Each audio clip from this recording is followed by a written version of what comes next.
The Compound Effect Audiobook. Introduction. This book is about success and what it really takes to earn it. It's time someone told you straight. You've been bamboozled for too long. There is no magic bullet, secret formula, or quick fix. You don't make $200,000 a year spending 2 hours a day on the internet, lose 30 pounds in a week, rub 20 years off your face with a cream, fix your love life with a pill, or find lasting success with any other scheme that is too good to be true.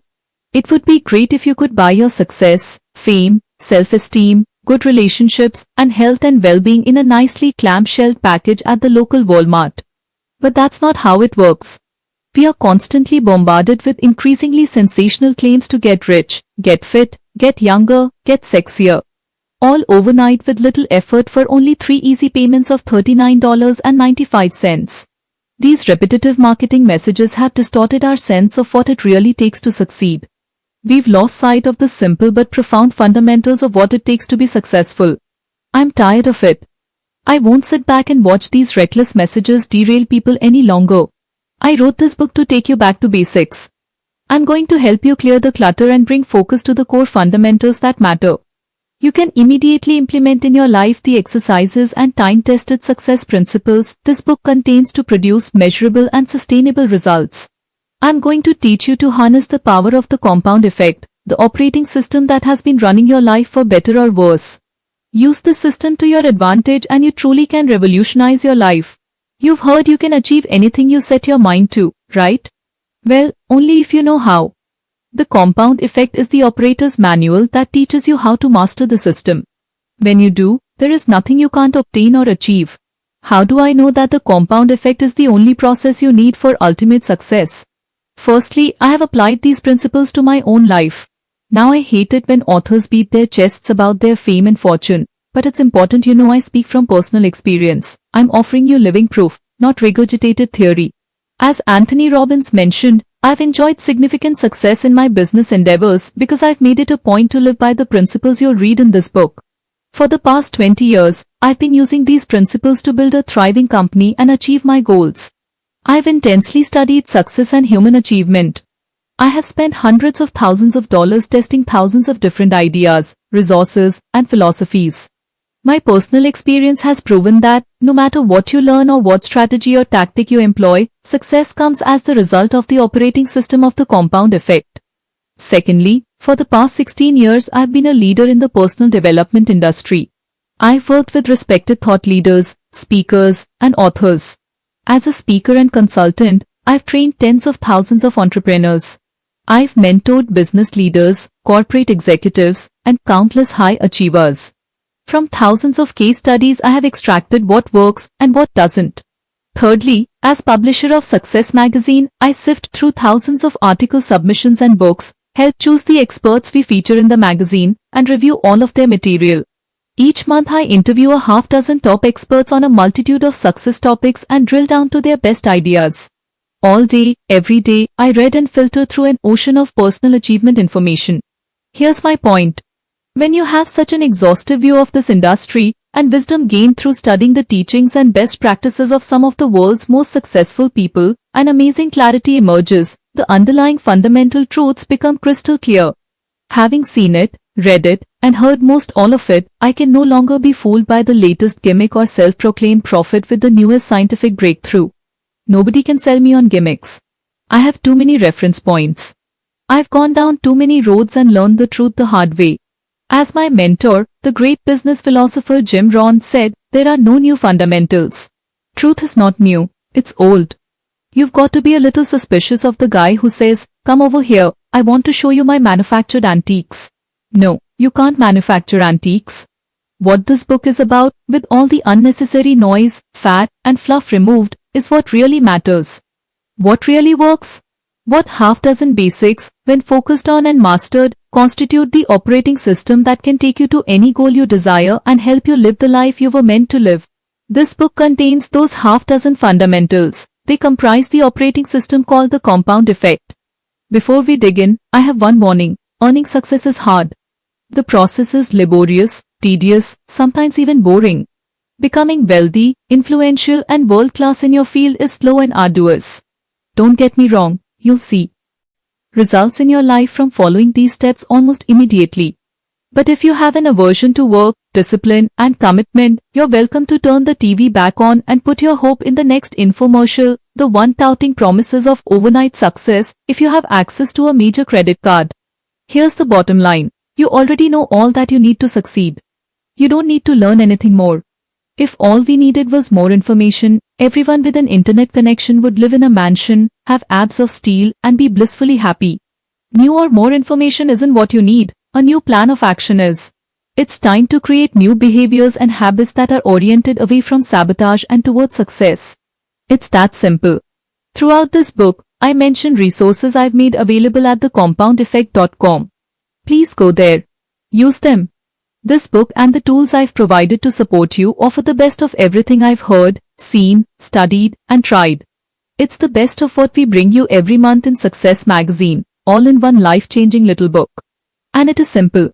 Let's get started. Chapter 1. The Compound Effect in Action.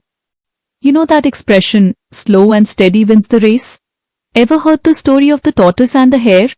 Ladies and gentlemen, I'm the tortoise. Give me enough time and I will beat virtually anybody, anytime, in any competition. Why? Not because I'm the best or the smartest or the fastest. I'll win because of the positive habits I've developed and because of the consistency I use in applying those habits. I'm the world's biggest believer in consistency. I'm living proof that it's the ultimate key to success, yet it's one of the biggest pitfalls for people struggling to achieve. Most people don't know how to sustain it. I do.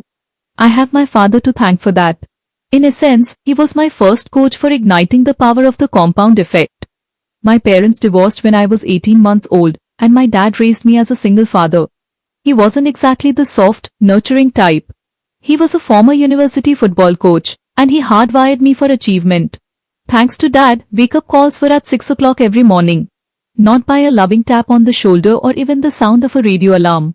No, I was awakened each morning by the repetitious pile-driving sound of iron pounding on the concrete floor of our garage, situated next to my bedroom. It was like waking up 12 feet from a construction zone. He'd painted a huge no pain, no gain sign on the wall of the garage, which he stared at while he did countless old-school strongman deadlifts, power cleans, lunges, and squats. Rain, sleet, or shine, Dad was out there in his shorts and tattered sweatshirt. He never missed a day. You could set your watch by his routine. I had more chores than a housekeeper and gardener put together.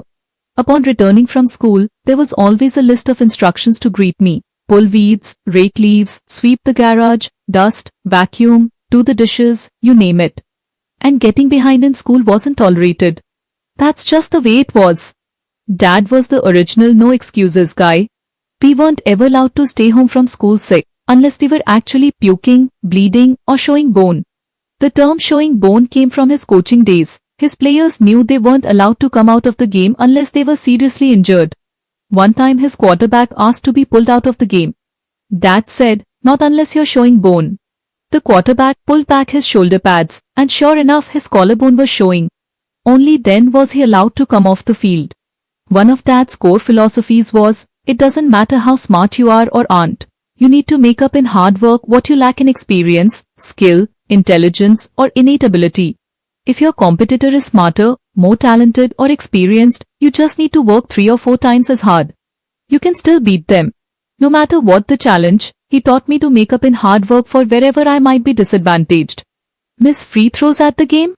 Do 1000 free throws every day for a month. Not good at dribbling with your left hand? Tie your right hand behind your back and dribble 3 hours a day. Behind in your math? Hunker down, hire a tutor, and work like hell all summer until you get it. No excuses. If you aren't good at something, work harder, work smarter. He walked his talk too. Dad went from being a football coach to a top salesperson. From there he became the boss, and ultimately went on to own his own company. But I wasn't given loads of instruction. From the beginning, Dad let us figure it out. He was all about taking personal responsibility. He didn't hammer on us every night about homework, we just had to show up with the results. And when you did, you were celebrated. If we got good grades, Dad took us to Pring's, an ice cream parlor where you could get these king banana splits, 6 scoops of ice cream and all the fixings. Many times my siblings didn't fare as well in school, so they didn't get to go. Getting to go was a big deal, so you worked your butt off to win the trip. Dad's discipline served as an example for me. Dad was my idol, and I wanted him to be proud of me. I also lived in fear of disappointing him. One of his philosophies is, be the guy who says no. It's no great achievement to go along with the crowd. Be the unusual guy, the extraordinary guy. That's why I never did drugs. He never harped on me about it, but I didn't want to be that guy who just went along because everyone else was doing it. And I didn't want to let Dad down. Thanks to Dad, by age 12, I'd mastered a schedule worthy of the most efficient CEO. Sometimes I griped and moaned. I was a kid, but even then I secretly liked knowing that I had an edge over my classmates. A serious head start on the discipline and mentality it takes to be dedicated and responsible to achieve whatever I set out to achieve. It's no accident that the tagline of Success magazine is what achievers read. Today, Dad and I joke about what an addictive overachiever he trained me to be. At 18, I was making a six-figure income in my own business. By age 20, I owned my own home in an upscale neighborhood. By age 24, my income grew to more than $1 million a year. And by age 27, I was officially a self-made millionaire with a business that brought in more than $50 million in revenue. That just about brings us to the present day, because I'm not yet 40, but I have enough money and assets to last my family the rest of my life. There are lots of ways to screw up a kid, Dad says. At least my way was a pretty good one. You seem to have done pretty well. So, while I admit that I've had to practice sitting on my hands and being present in the moment, or chilling out peacefully in a beach chair from time to time, without taking a pile of business books or self-improvement CDs with me, I'm grateful for the success skills I learned from my dad and my other mentors along the way. The compound effect reveals the secret behind my success. I'm a true believer in the compound effect because Dad made sure that I lived it, each and every day until I couldn't live any other way if I tried. But if you're like most people, you're not a true believer. There are lots of perfectly understandable reasons why. You haven't had the same coaching and example showing you what to do. You haven't experienced the payoff of the compound effect. As a society, we've been deceived. We've been hypnotized by commercial marketing, which convinces you of problems you don't have and sells you on the idea of insta-fixes to cure them. We've been socialized to believe in the fairy tale endings found in movies and novels. We've lost sight of the good, old-fashioned value of hard and consistent work. Let's examine these hurdles one by one. You haven't experienced the payoff of the compound effect. The compound effect is the principle of reaping huge rewards from a series of small, smart choices. What's most interesting about this process to me is that, even though the results are massive, the steps in the moment don't feel significant. Whether you're using this strategy for improving your health, relationships, finances, or anything else for that matter, the changes are so subtle they're almost imperceptible. These small changes offer little or no immediate result, no big win, no obvious I told you so payoff. So why bother? Most people get tripped up by the simplicity of the compound effect.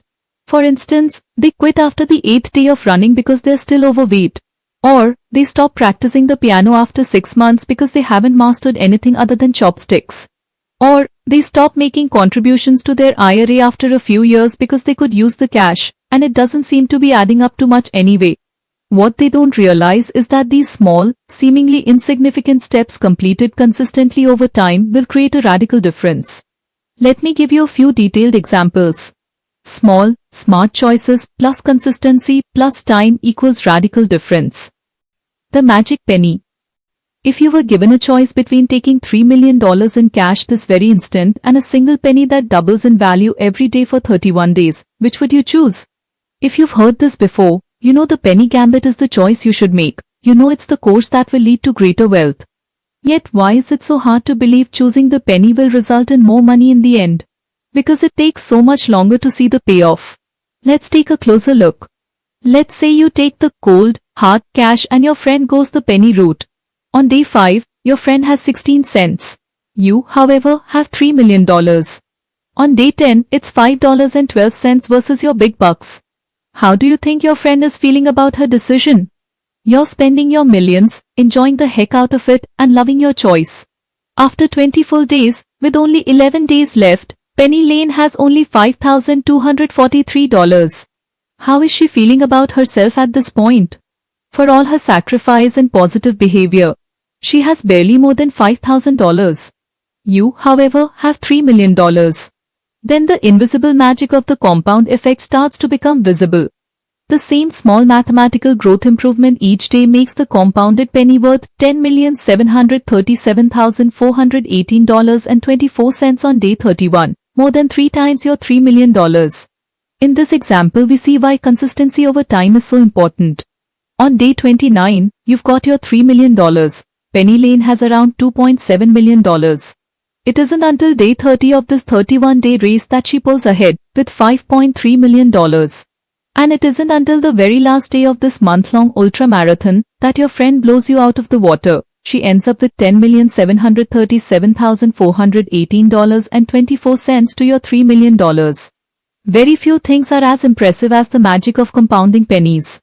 Amazingly, this force is equally powerful in every area of your life. Here's another example. 3 friends. Let's take 3 buddies who all grew up together. They live in the same neighborhood, with very similar sensibilities. Each makes around $50,000 a year. They're all married and have average health and body weight, plus a little bit of that dreaded marriage flab. Friend number 1, let's call him Larry, plods along doing as he's always done. He's happy, or so he thinks, but complains occasionally that nothing ever changes. Friend number 2, Scott, starts making some small, seemingly inconsequential, positive changes. He begins reading 10 pages of a good book per day and listening to 30 minutes of something instructional or inspirational on his commute to work. Scott wants to see changes in his life, but doesn't want to make a fuss over it. He recently read an interview with Dr. Mehmet Oz in Success magazine and chose one idea from the article to implement in his life. He's going to cut 125 calories from his diet every day. No big deal. We're talking maybe a cup of cereal less, trading that can of soda for a bottle of seltzer, switching from mayo to mustard on his sandwich. Double. He's also started walking a couple thousand extra steps per day, less than a mile. No grand acts of bravery or effort. Stuff anyone could do. But Scott is determined to stick with it. These choices, knowing that even though they're simple, he could also easily be tempted to abandon them. Friend number 3, Brad, makes a few poor choices. He recently bought a new big screen TV so he can watch more of his favorite programs. He's been trying out the recipes he's seen on the food channel. The cheesy casseroles and desserts are his favorites. Oh, and he installed a bar in his family room and added 1 alcoholic drink per week to his diet. Nothing crazy. Brad just wants to have a little more fun. At the end of 5 months, no perceivable differences exist among Larry, Scott, or Brad. Scott continues to read a little bit every night and listen to audiobooks during his commute. Brad is enjoying life and doing less. Larry keeps doing as he always has. Even though each man has his own pattern of behavior, 5 months isn't long enough to see any real decline or improvement in their situations. In fact, if you charted the 3 men's weights, you'd see a rounding error of 0. They'd look exactly equal. At the end of 10 months, we still can't see noticeable changes in any of their lives. It's not until we get to the end of the 18th month that the slightest differences are measurable in these 3 friends' appearances. But at about month 25, we start seeing really measurable, visible differences. At month 27, we see an expansive difference. And, by month 31, the change is startling. Brad is now fat while Scott is trim. By simply cutting 125 calories a day, in 31 months, Scott has lost 33 pounds. 31 months equals 940 days. 940 days x 125 calories/day equals 1,17,500 calories. 1,17,500 calories divided by 3,500 calories per pound equals 33.5 pounds. Brad ate only 125 more calories a day in that same time frame and gained 33.5 pounds. Now he weighs 67 pounds more than Scott. But the differences are more significant than weight. Scott's invested almost 1,000 hours reading good books and listening to self-improvement audiobooks. By putting his newly gained knowledge into practice, he's earned a promotion and a raise. Best of all, his marriage is thriving. Brad? He's unhappy at work, and his relationships are suffering as well. Marriage is on the rocks. And Larry? Larry is pretty much exactly where he was 2.5 years ago, except now he's a little more bitter about it. The phenomenal power of the compound effect is that simple. The difference between people who employ the compound effect for their benefit compared to their peers who allow the same effect to work against them is almost inconceivable.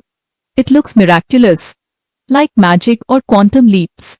After 31 months or 31 years, the person who uses the positive nature of the compound effect appears to be an overnight success. In reality, his or her profound success was the result of small, smart choices, completed consistently over time. The ripple effect. The results in the above example seem dramatic, I know. But it goes even deeper than that. The reality is that even one small change can have a significant impact that causes an unexpected and unintended ripple effect. Let's put one of Brad's bad habits under the microscope, eating rich food more frequently, to better understand how the compound effect can also work in a negative way and can create a ripple effect that impacts your entire life. Brad makes some muffins from a recipe he learned from his favorite cooking channel.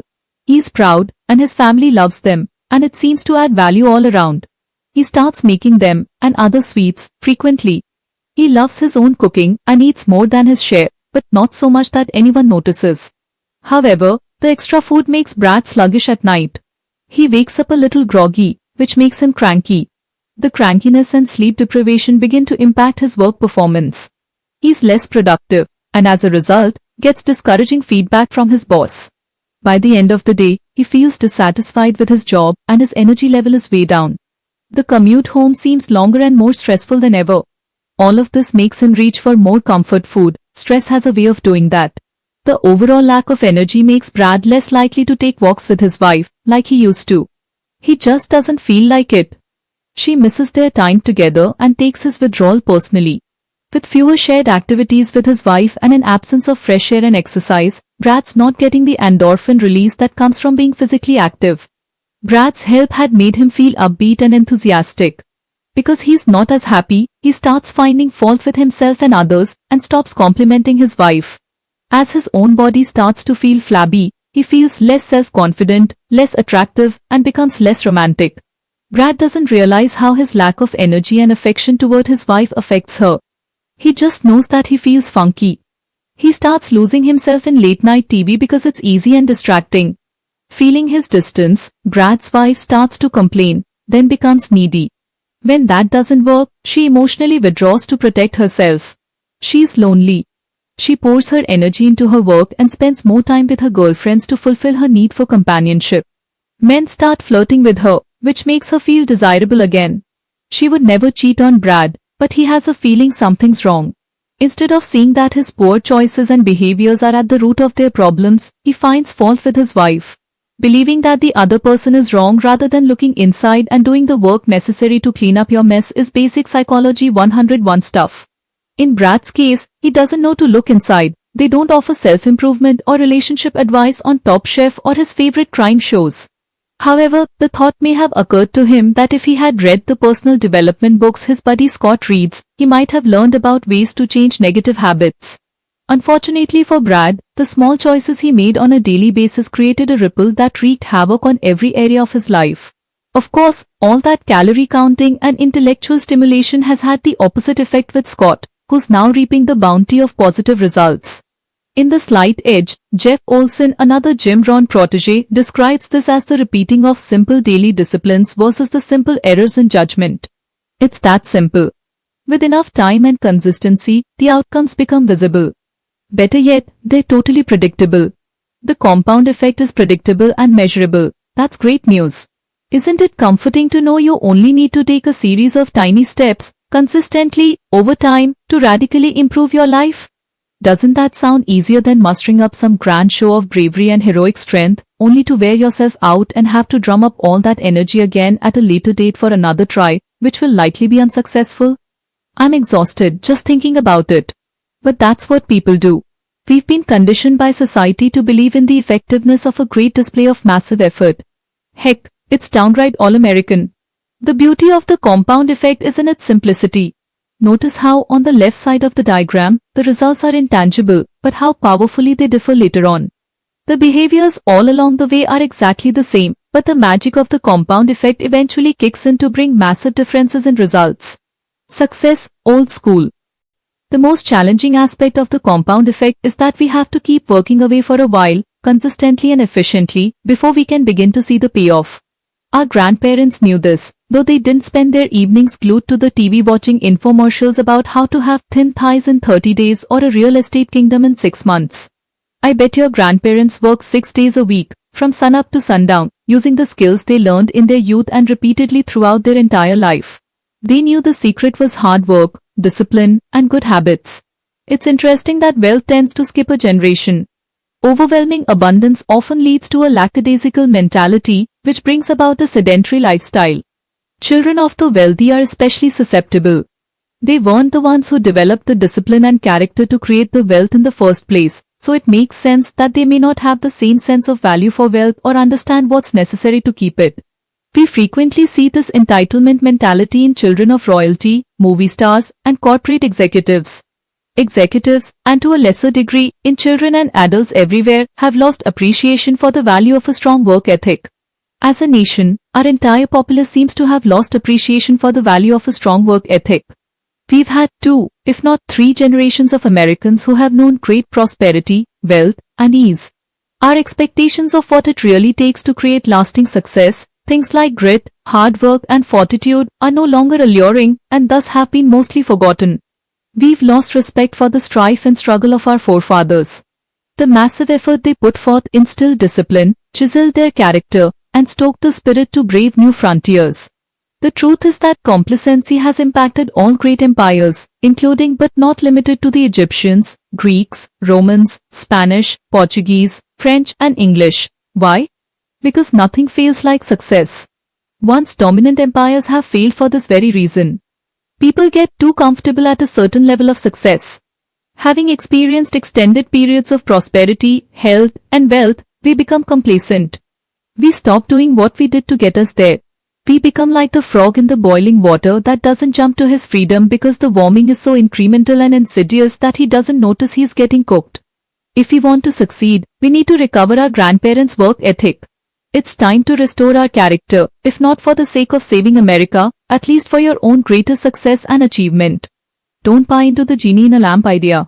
You can sit on your couch waiting to attract checks in your mailbox, rub crystals together, walk on fire, channel that 2000-year-old guru, or chant affirmations if you want to, but much of that is hocus-pocus commercialism manipulating you by appealing to your weaknesses. Real and lasting success requires work, and lots of it. I have a quick story to illustrate this nothing fails like success concept. A great new restaurant opened up close to my home on the beach in San Diego. In the beginning, the place was immaculate. The hostess had a big welcoming smile for everyone. The service was impeccable, the manager came over and assured it, and the food was sensational. Soon, people started lining up to eat there and would often wait more than an hour to be seated. Then, unfortunately, the restaurant staff began to take its success for granted. The hostess became snooty, the service staff disheveled and curt, and the food quality hit or miss. The place was out of business within 18 months. They failed because of their success, or rather, because they stopped doing what made them successful in the first place. Their success clouded their perspective, and they didn't notice until it was too late. Slacked off. Microwave mentality. Understanding the compound effect will reduce of instant results expectation. The belief success should be as fast as your fast food, your 1-hour glasses, your 30-minute photo processing, your overnight mail, your microwave eggs, your instant hot water and text messaging. Enough, okay? Promise yourself that you're going to let go once and for all of your lottery winner expectations because, let's face it, you only hear stories about the one winner, not the millions of losers. That person you see jumping up and down in front of the Vegas slot machine or at the Santa Anita horse track doesn't reveal the hundreds of times that same person lost. If we go back to our mathematical chance of a positive result, again, we have a rounding error of 0, as in, you have about 0 chance of winning. Harvard psychologist Daniel Gilbert, author of Stumbling on Happiness, says that if we gave lottery losers each 30 seconds on TV to announce not, I won, but I lost, it would take almost 9 years to get through the losers of a single drawing. When you understand how the compound effect works, you won't pine for quick fixes or silver bullets. Don't try to fool yourself into believing that a mega successful athlete didn't live through regular bone-crushing drills and thousands of hours of practice. He got up early to practice, and kept practicing long after all others had stopped. He faced the sheer agony and frustration of the failure, loneliness, hard work, and disappointment it took to become number one. By the end of this book, or even before, I want you to know in your bones that your only path to success is through a continuum of mundane, unsexy, unexciting, and sometimes difficult daily disciplines compounded over time. Know, too, that the results, the life, and the lifestyle of your dreams can be yours when you put the compound effect to work for you. If you use the principles outlined in this book, you will create your fairy tale ending. You can ignore it and experience the negative effects of this powerful principle. It doesn't matter where you are on this graph. Starting today, you can decide to make simple, positive changes and allow the compound effect to take you where you want to go. Have I made my point? Good. Join me in the next chapter, where we will focus on the one thing that controls your life. Every victory or defeat, triumph, or failure has started with this. Everything you have or don't have in your life right now has been because of this. Learn to change this, and you can change your life. Let's discover what this is. Put the compound effect to work for you. Here are the summary action steps.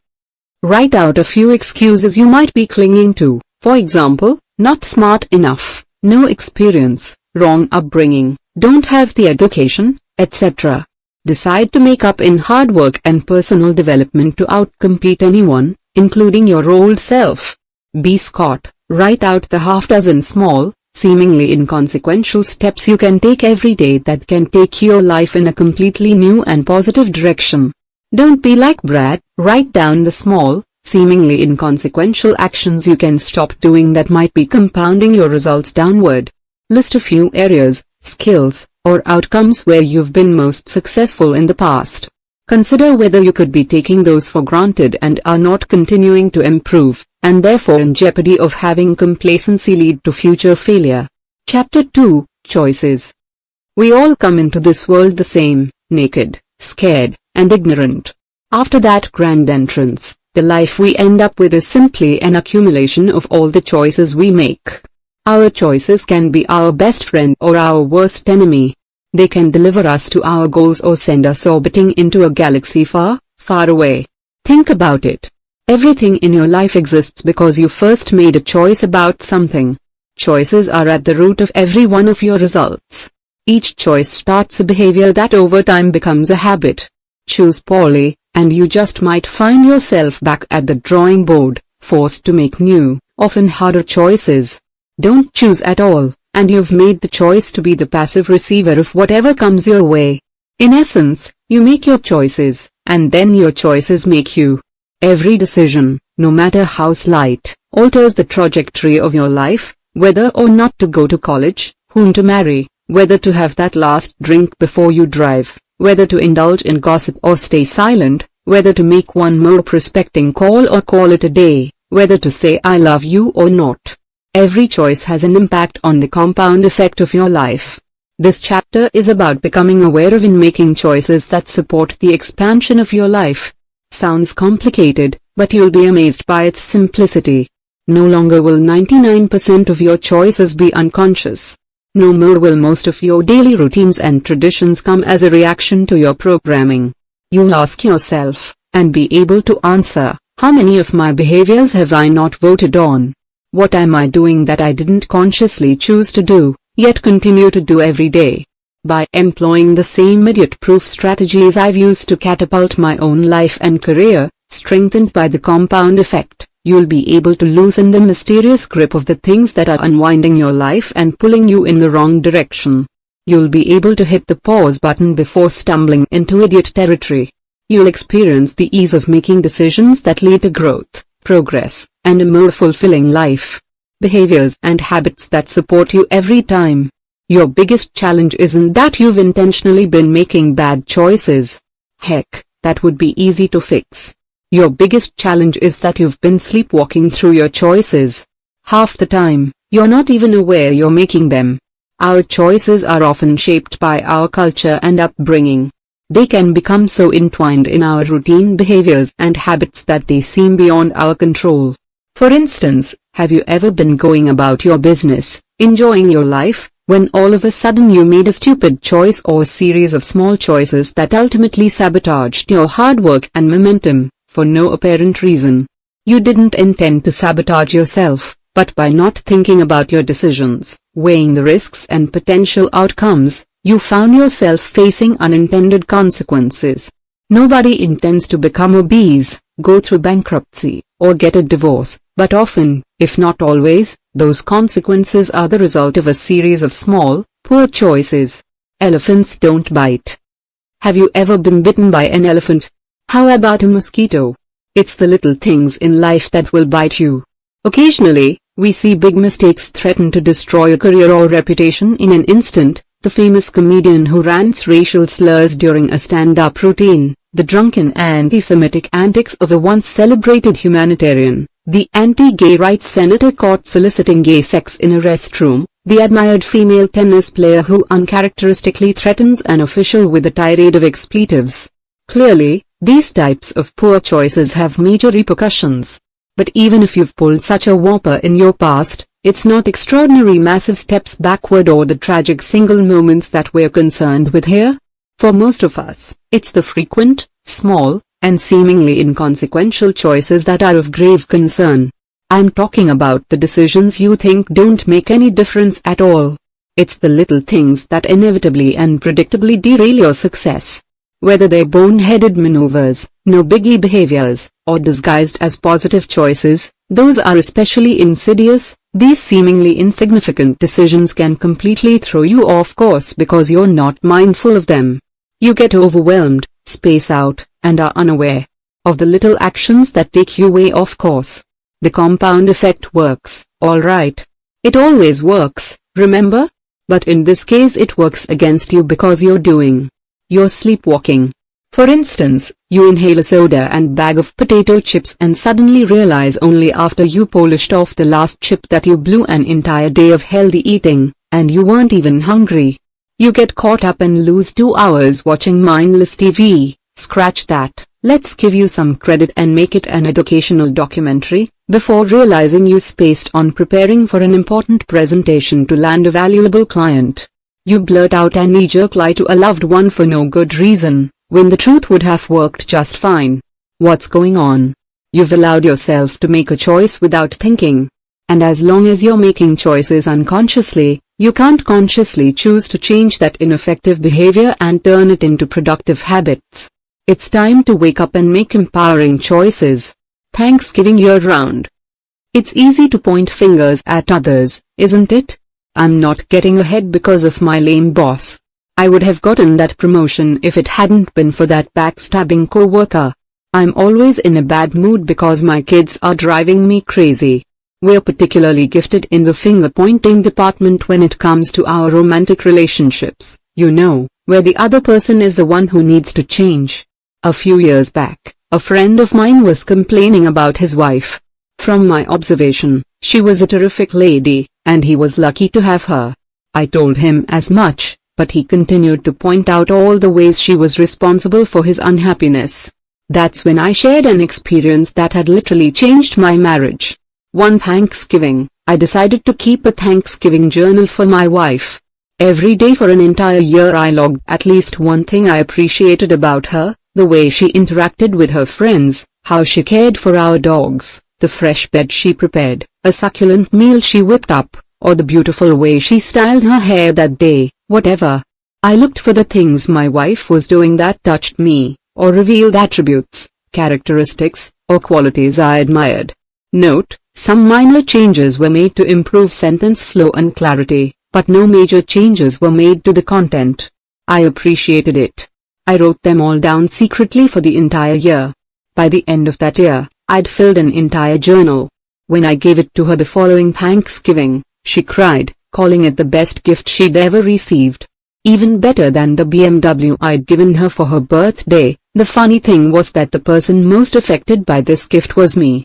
All that journaling forced me to focus on my wife's positive aspects. I was consciously looking for all the things she was doing right. That heartfelt focus overwhelmed anything I might have otherwise complained about. I fell deeply in love with her all over again, maybe even more than ever, as I was seeing subtleties in her nature and behavior instead of her more obvious qualities. My appreciation, gratitude, and intention to find the best in her was something I held in my heart and eyes each day.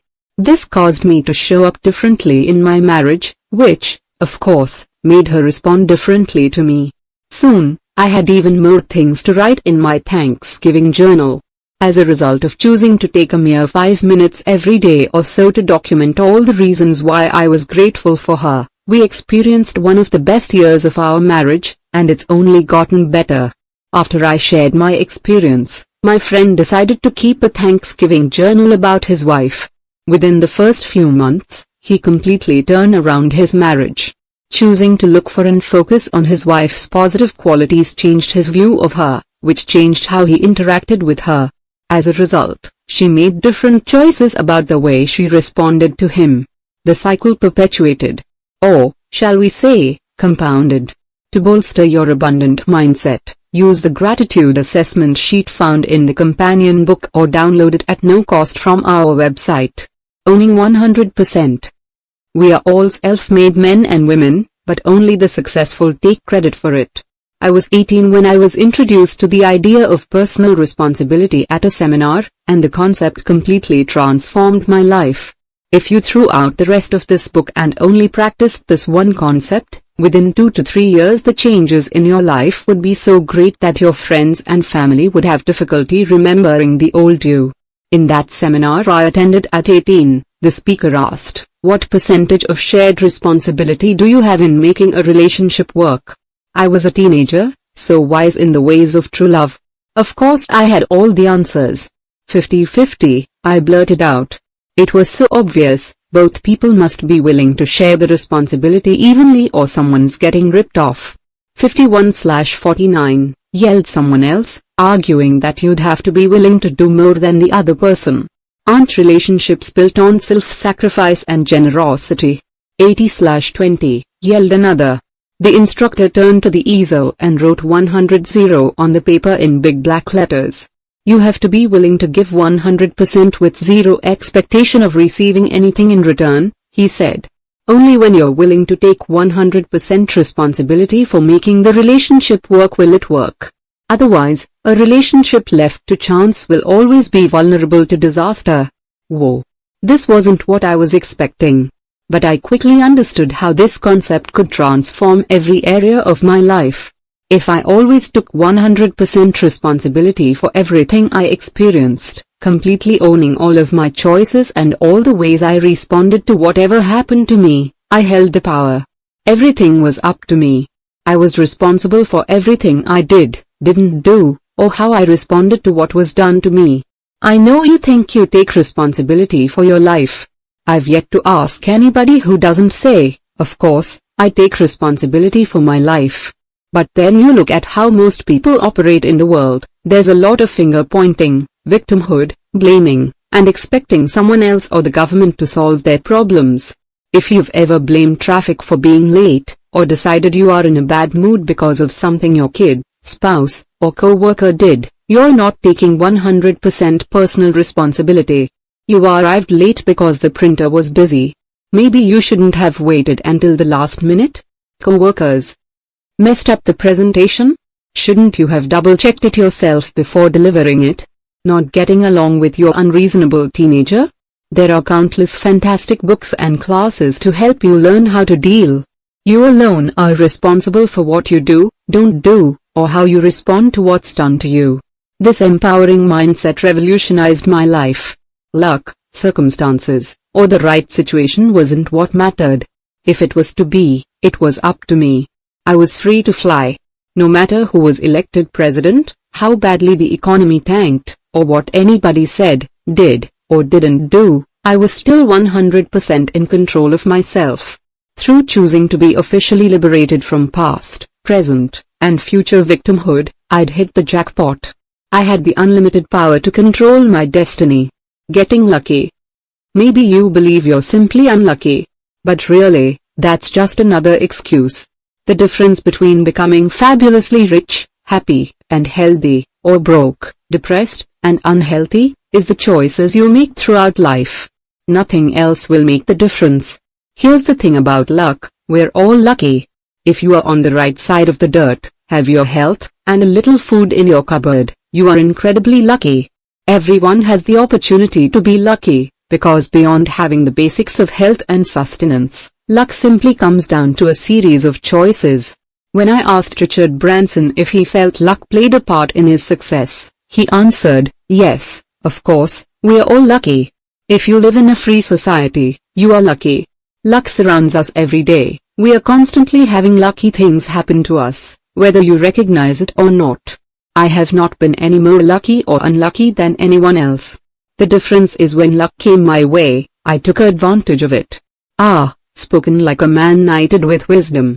While we're on the topic, it's my belief that the old adage we often hear, luck is when opportunity meets preparation, isn't enough. I believe there are two other critical components to luck.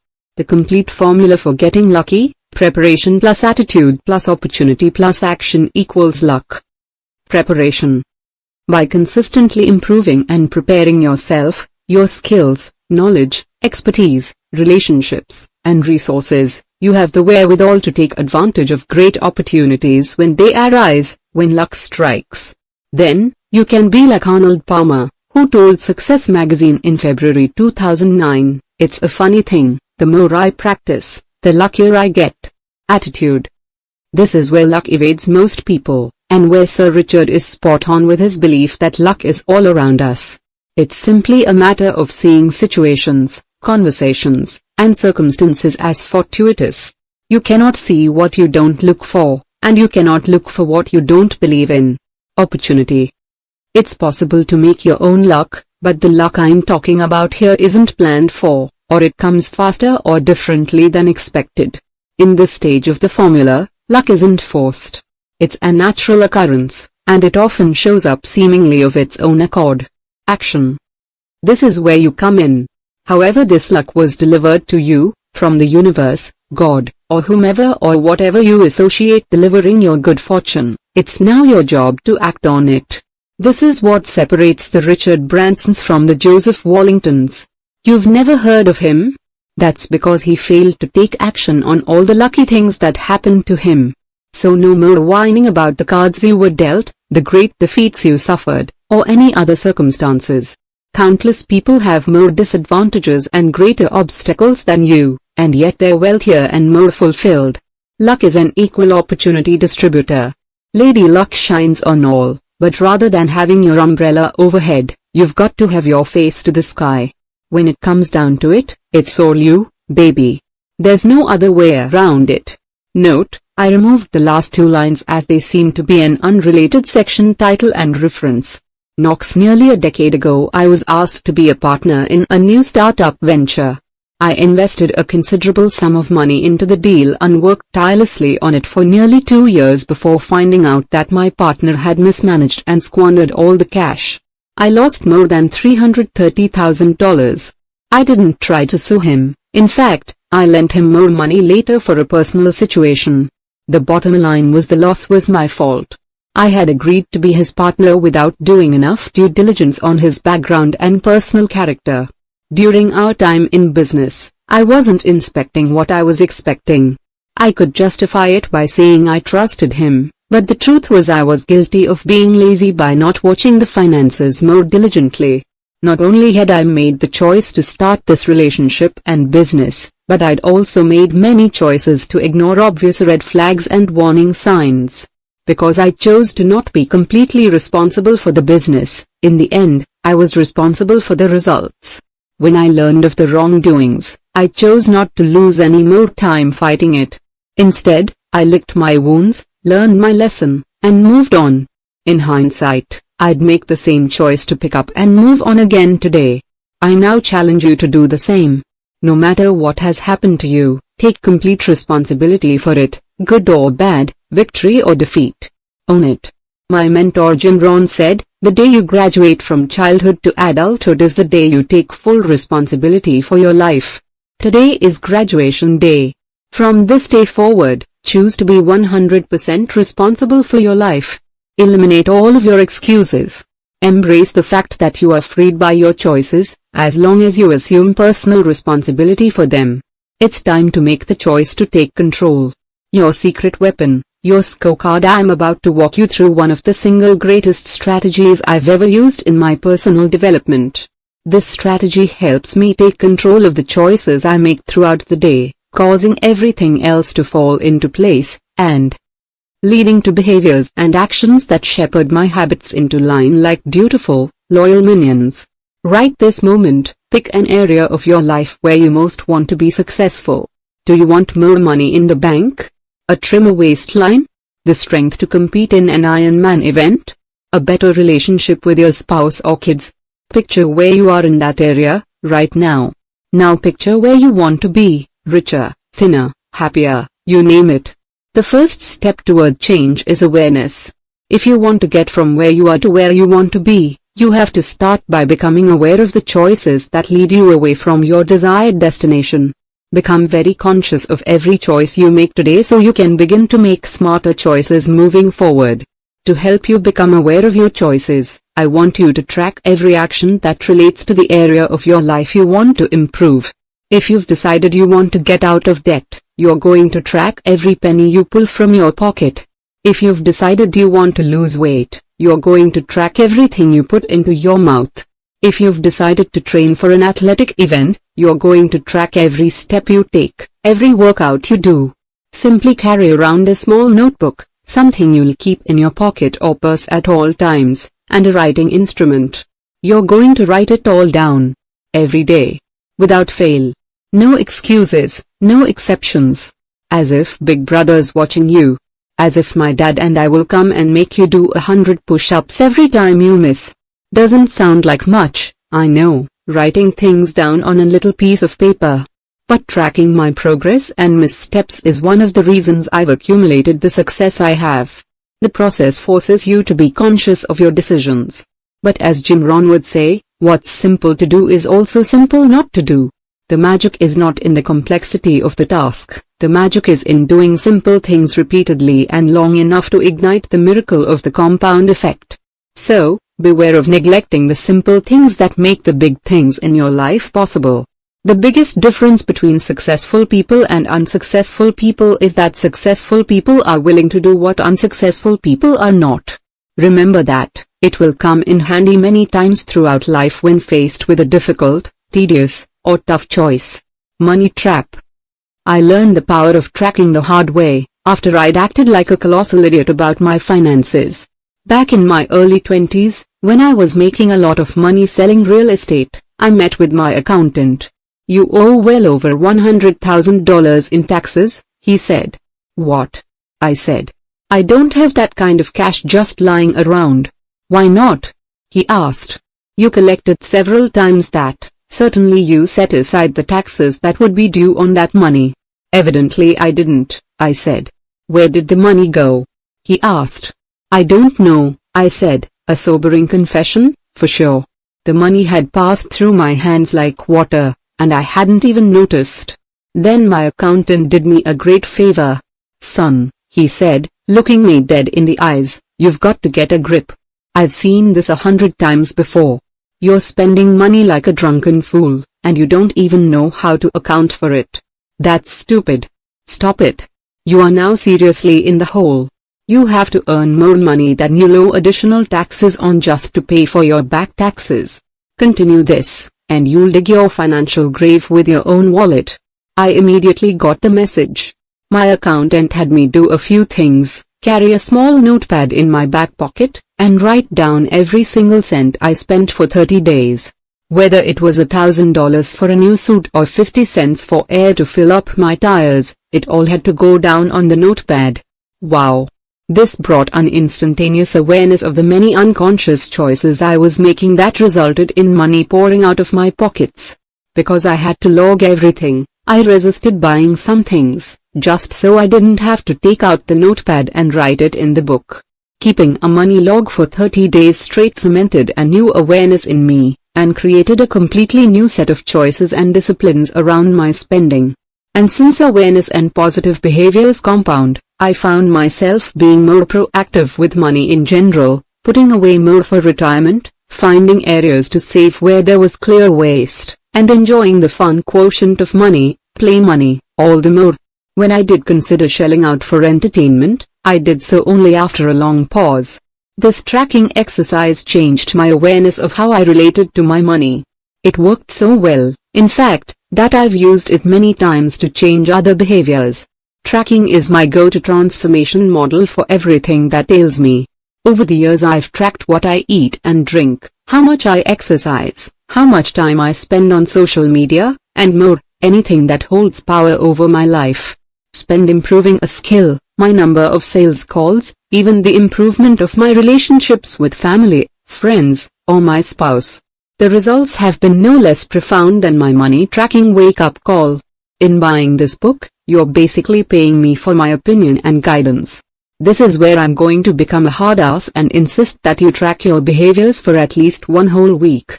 This book isn't designed to entertain you, it's designed to help you get results. To get results, you have to take some action. You may have heard about tracking before. In fact, you've probably done your own version of this exercise. But I also bet you aren't doing it now. How do I know? Because your life isn't working as successfully as you'd like. You've gotten derailed. Tracking is the way to get it back on track. Do you know how casinos make so much money in Vegas? Because they track every table, every winner, every hour.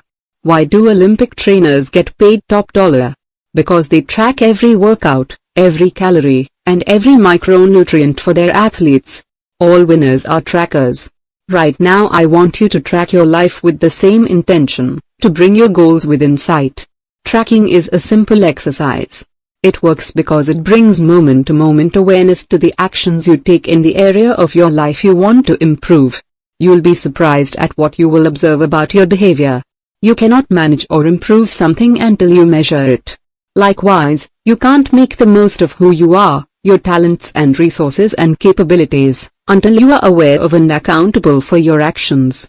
Every professional athlete and his or her coach track each performance down to the smallest detail.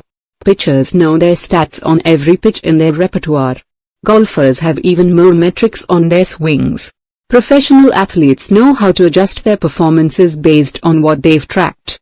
They pay attention to what they record and make changes accordingly, because they know when their stats improve they win more games and earn more in endorsement deals.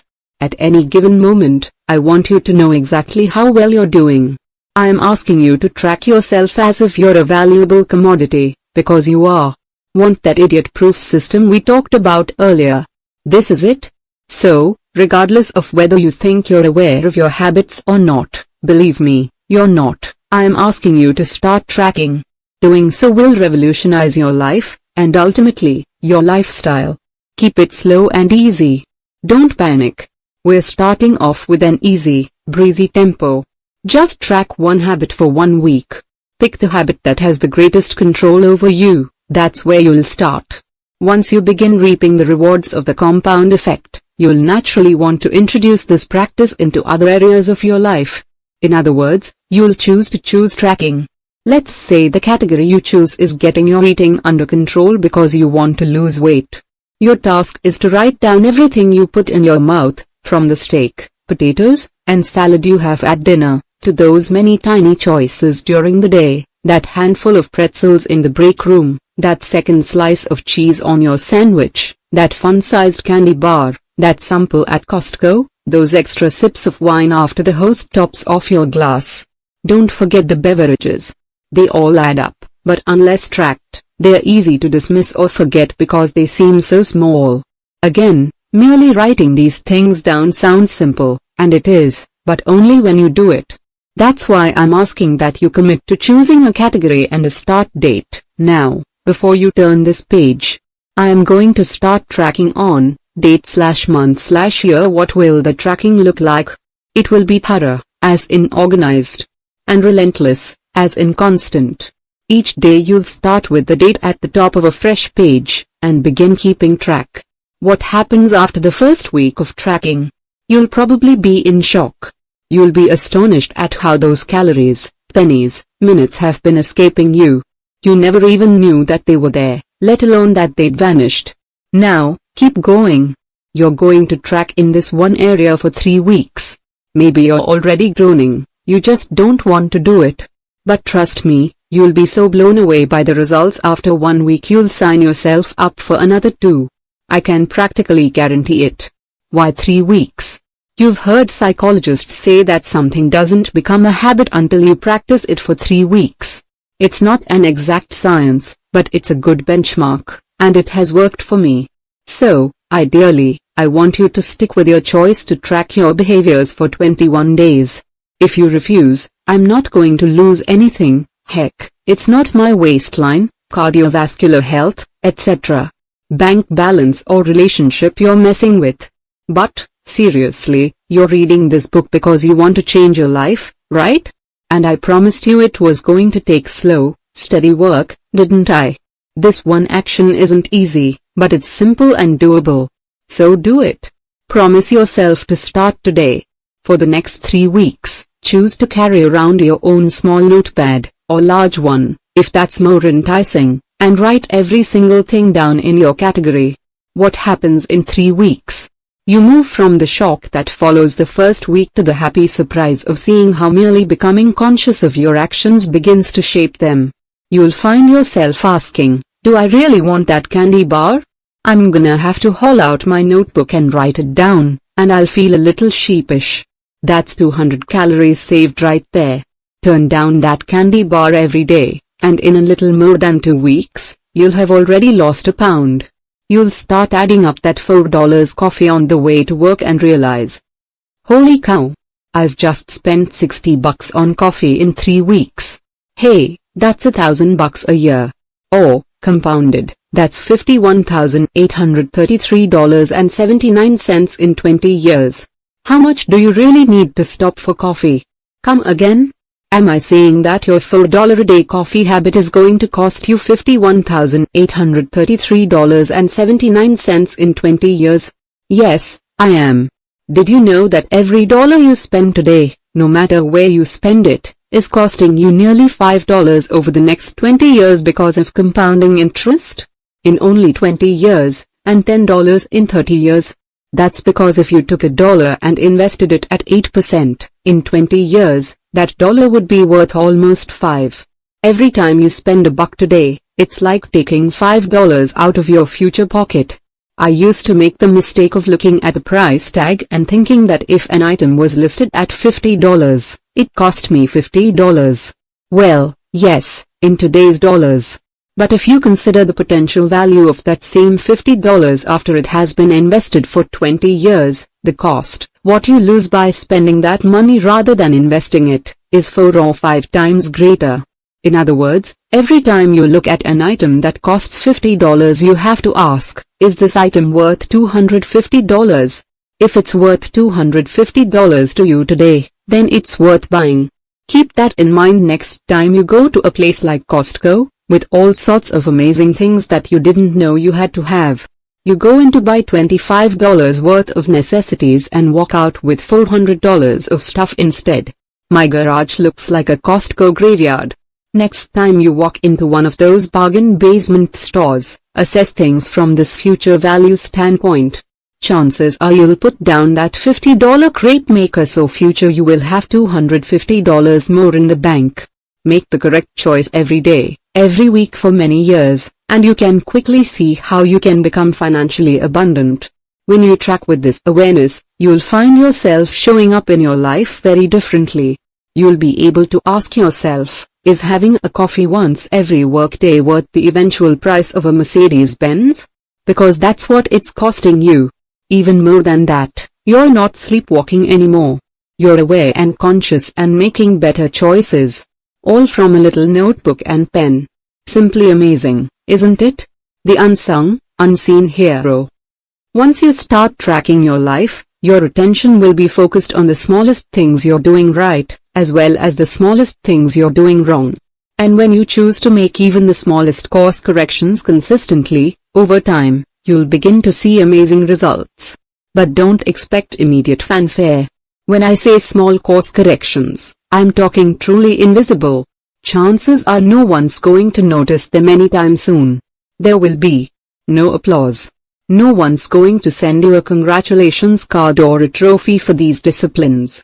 And yet, eventually, their compounding effect will result in an exceptional payoff. It's the littlest disciplines that pay off over time, the effort and preparation for the great triumph that happened when no one was looking. And yet the results are exceptional. A horse wins by a nose, but gets 10 times the prize money. Is the horse 10 times faster? No, just a little bit better. But it was those extra laps around the track, the extra discipline in the horse's nutrition, or the extra work by the jockey that made the results a slight bit better with compounded rewards. After hundreds of tournaments played and thousands of strokes tallied, the difference between the number 1 ranked golfer and the number 10 golfer is an average of only 1.9 strokes, but the difference in prize money is 5 times, over $10 million versus $2 million. The number 1 golfer isn't 5 times better, not even 50% or even 10% better. In fact, the difference between his average score is only 2.7% better. Yet, the results are 5 times greater. That's the power of the compound effect. It's the power of little things adding up. It's not the big things that add up in the end, it's the hundreds, thousands, or millions of little things that separate the ordinary from the extraordinary. To be 1 stroke better requires countless little things that don't get accounted for when you're putting on the green jacket. Let me give you a few more ways tracking small changes can result in huge payoffs. Take a walk. I was mentoring a CEO of a sizable company doing more than $100 million in sales annually. Phil was an entrepreneur and founder of the company. The company was doing fine, but I detected a lack of engagement, trust, and enthusiasm in the culture of his organization. I wasn't too surprised. It turns out that Phil hadn't been in parts of his own building for more than 5 years. He'd never spoken personally to more than 80% of his staff. He basically lived in a bubble with his management team. I asked Phil to track just 1 change, 3 times a week. He had to step outside of his office and walk around the building. His goal was to seek out at least 3 people whom he saw doing things right or had heard good things about and give them some personal acknowledgement of his appreciation. This one small change in his behavior took less than an hour a week, but had massive effects over time. The employees Phil took the time to recognize began to go the extra mile and work harder to earn his greater appreciation. Other employees started to perform better, observing that great effort was recognized and appreciated. The ripple effect of their new attitude transferred to their customer interactions, improving the customer's experience with the company, increasing repeat and referral business, which increased everyone's pride. That simple change over the period of 18 months did a complete 180 on the company culture. Net profits grew by more than 30% during that time, utilizing the same staff and zero additional investment in marketing. All because Phil committed to one small, seemingly insignificant step done consistently over time. Money tree. 12 years ago, I had a wonderful assistant, Kathleen. She earned $40,000 a year at the time. She was tasked with managing the registration table situated at the back of the room during one of my lectures on entrepreneurship and wealth building. The next week she came into my office. "I heard you talk about saving 10% of everything you earn," she told me. "That sounds nice, but there is no way I could do that. It's totally unrealistic." She proceeded to tell me about all her bills and financial obligations. After she wrote them all out, it was obvious there really wasn't any money left over at the end of the month. "I need a raise," she said. "I'll do better than that," I told her. "I'm going to teach you how to become wealthy." It wasn't the answer she was looking for, but she agreed. I taught Kathleen how to track her spending, and she began to carry her notebook. I told her to open a separate savings account with only $33, just 1% of her existing monthly income. I then showed her how to live on $33 less the next month, bring in her own lunch just 1 day a week instead of going downstairs to the deli and ordering a sandwich, chips, and a drink. The next month I had her save only 2%, $67. She saved the additional $33 by changing her cable subscription service. The next month we went up to 3%. We cancelled her subscription to People magazine. It was time to study her own life, and instead of going to Starbucks twice a week, I told Kathleen to buy the Starbucks beans and other fancy fixings and make her own coffee in the office, She grew to like that even better. Me too. By the end of the year, Kathleen was saving 10% of every dollar she earned without noticing a significant impact on her lifestyle. She was amazed. That one discipline also had a ripple effect on many other disciplines in her life. She calculated what she spent on mind-numbing entertainment and began investing that money on personal growth instead. After feeding her mind with several hundred hours of inspirational and instructional content, her creativity started to soar. She brought me several ideas on how we could make and save more money in our organization. She presented me with a plan that she would implement in her spare time, if I promised to reward her with 10% of all the money-saving strategies and 15% of all the new revenue strategies that proved profitable. By the end of the second year, she was earning more than $100,000 a year, on the same $40,000 base salary. Kathleen eventually started her own independent contract service business that took off. I ran into Kathleen at an airport 2 years ago. She now earns more than $250,000 a year and has saved and created more than $1 million in assets. She is a true wealth creator. A millionaire. All starting from the choice to take one small step and start saving $33 a month. Time is of the essence. The earlier you make small changes, the more powerfully the compound effect works in your favor. Suppose your friend listened to Dave Ramsey's advice and began putting $250 a month into an IRA when she got her first job after graduating from college at age 23. You, on the other hand, don't start saving until you're 40.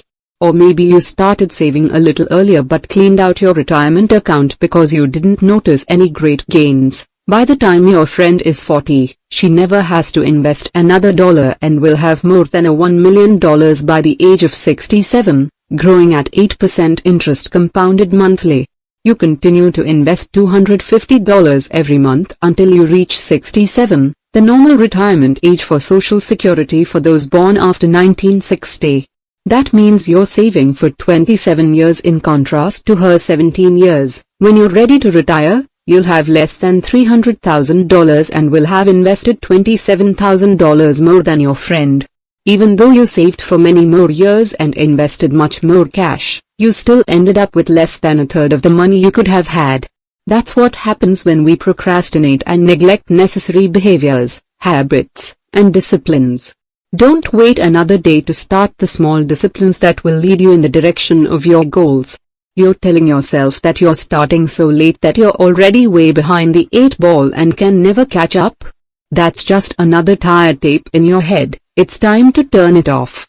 It's never too late to reap the benefits of the compound effect. Suppose you've always wanted to play the piano, but feel it's too late because you're about to turn 40. If you start now, by the time your retirement age, you could be a master, as you'll have been playing for 25 years. The key is to start now. Every great act, every fantastic adventure, starts with small steps. The first step always looks harder than it actually is. But what if 25 years is too long? What if you've only got time or patience for 10 years?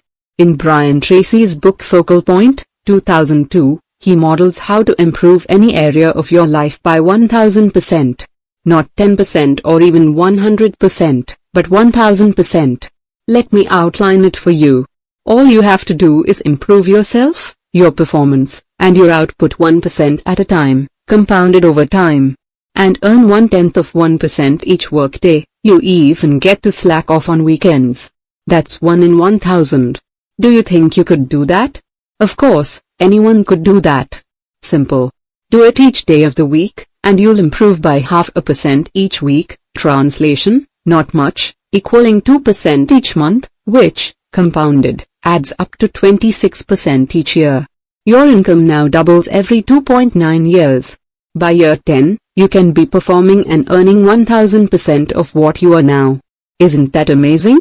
You don't have to put in 1000% more effort or work 1000% more hours. Just a 0.1% improvement each day. Success is a half marathon. Beverly was a salesperson for an educational software company for which I was doing a turnaround. One day she told me about her friend who was running a half marathon the upcoming weekend. I could never do such a thing, Beverly, who was significantly overweight, assured me. "If you want to, you can choose to do what your friend is doing," I told her. She balked, saying, "There's absolutely no way." My first step was to help Beverly find her motivation. "So, Beverly, why would you want to run the half marathon?" she asked. "Well, my 20-year high school reunion is coming up next summer, and I want to look fabulous," she said. "But I've gained so much weight since I had my second child 5 years ago. I don't know how I can do it." Bingo. Now we had a motivating goal. But I proceeded with caution. If you've ever tried to lose weight, you probably know the drill: buy an expensive gym membership, drop a fortune on personal trainers, new equipment, spiffy new workout clothes, and great athletic footwear. Work out vigorously for a week or so and then turn your elliptical machine into a clothes drying rack, ditch the gym, and let your sneakers mold in the corner. I wanted to try a better way with Beverly. I knew that if I could get her to choose just one new habit, she'd get hooked, and all the other behaviors would naturally fall into line. I asked Beverly to drive her car around the block and map out a 1-mile loop from her house. Then, I told her to walk the loop 3 times over a period of 2 weeks. Notice that I didn't ask her to start by running a mile. Instead, I started with something, a small, easy task that required no major stretch. Then I had her walk the loop 3 times in 1 week for an additional 2 weeks. Each day she made the choice to continue on. Next, I told Beverly to start a slow jog, only as far as she felt comfortable. As soon as she started feeling breathless, she was to stop and continue walking. I asked her to do this until she could run 1/4, then 1/2, and then 3/4 of that mile. It took 3 more weeks, 9 outings, before she could jog a full mile. After a total of 7 weeks, she was jogging the whole loop. That might seem like a long time for such a short victory, right? After all, half of a marathon is 13.1 miles. 1 mile is nothing. What was something, however, was that Beverly was beginning to see how her choice to get fit for the reunion, her why power, as I'll soon explain, was fueling her new health habits. The compound effect had been set in motion and was starting its miraculous process. I then asked Beverly to increase her distance an eighth of a mile each outing, an almost unnoticeable length, maybe only 300 steps further. Within 6 months, she was running 9 miles without any discomfort at all. In 9 months, she was running 13.5 miles regularly, more than the distance of a half marathon as part of her running routine. More exciting, though, was what happened in other areas of her life. Beverly lost her cravings for chocolate, a lifelong obsession, and heavy, fatty foods. Gone. The increased energy she felt from the cardiovascular exercise and better eating choices helped her bring more enthusiasm to her work. Her sales performance doubled during the same period, which was great for me. As we saw in the previous chapter, the ripple effects of all this momentum raised her self-esteem, which made her more affectionate toward her husband. Their relationship became more passionate than it had been since college. Because she had renewed energy, her interaction with her children became more active and animated. She noticed she no longer had time to hang out with her Debbie Downer friends, who still gathered together after work for greasy appetizers and drinks. She made new healthy friends in a running club she joined, which led to a whole host of additional positive choices, behaviors, and habits. Following that first conversation in my office and Beverly's decision to find her why power and commit to a series of small steps, she lost more than 40 pounds, becoming a walking and running billboard for fit and empowered living. Women today can run full marathons. Your life is the product of your moment-to-moment choices. In our conversation, TV's Biggest Loser fitness trainer Jillian Michaels shared a powerful childhood story. When I was a kid, my mom would have these elaborate Easter egg hunts for me. I would run around the house, and when I would get close to a hidden egg, she'd say, "You're warm. You know, you get closer to it, you're on fire." And then you move away from the egg, and she'd go, "You're cold, you're freezing." I teach contestants that, on a moment-to-moment basis, I need them to think about their happiness and their ultimate goal as being warm, how every choice and every decision they make in the moment is getting them closer to that ultimate goal. Since your outcomes are all a result of your moment-to-moment choices, you have incredible power to change your life by changing those choices. Step by step, day by day, your choices will shape your actions until they become habits, where practice makes them permanent. Losing is a habit. So is winning. Now let's work on permanently instilling winning habits into your life. Eliminate sabotaging habits and instill the needed positive habits, and you can take your life in any direction you desire, to the heights of your greatest imagination. Let me show you how. The compound effect can work for you. What area, person, or circumstance in your life do you struggle with the most? Start journaling all the aspects of that situation that you are grateful for. Keep a record of everything that reinforces and expands your gratitude in that area. Where in your life are you not taking 100% responsibility for the success or failure of your present condition? Write down 3 things you have done in the past that have messed things up. List 3 things you should have done but didn't. Write 3 things that happened to you but you responded poorly. Write down 3 things you can start doing right now to take back responsibility for the outcomes of your life. Start tracking at least one behavior in one area of your life you'd like to change and improve, for example, money, nutrition, fitness, recognizing others, parenting. Any area. Chapter 3. Habits. A wise teacher was taking a stroll through the forest with a young pupil and stopped before a tiny tree. Pull up that sapling, the teacher instructed his pupil, pointing to a sprout just coming up from the earth. The youngster pulled it up easily with his fingers. Now pull up that one, said the teacher, indicating a more established sapling that had grown to about knee-high to the boy. With little effort, the lad yanked and the tree came up, roots and all. And now, this one, said the teacher, nodding toward a more well-developed evergreen that was as tall as the young pupil. With great effort, throwing all his weight and strength into the task, using sticks and stone he found to pry up the stubborn roots, the boy finally got the tree loose. Now, the wise one said, I'd like you to pull this one up. The young boy followed the teacher's gaze, which fell upon a mighty oak so tall the boy could scarcely see the top. Knowing the great struggle he'd just had pulling up the much smaller tree, he simply told his teacher, I am sorry, but I can't. My son, the teacher exclaimed, you have just demonstrated the power that habits will have over your life. The older they are, the bigger they get, the deeper the roots grow, and the harder they are to uproot. Some get so big, with roots so deep, you might hesitate to even try. Creatures of habit. Aristotle wrote, we are what we repeatedly do. Merriam-Webster defines habit this way, an acquired mode of behavior that has become nearly or completely involuntary. There's a story about a man riding a horse, galloping quickly. It appears that he's going somewhere very important. A man standing along the roadside shouts, where are you going? The rider replies, I don't know. Ask the horse. This is the story of most people's lives. They're riding the horse of their habits, with no idea where they're headed.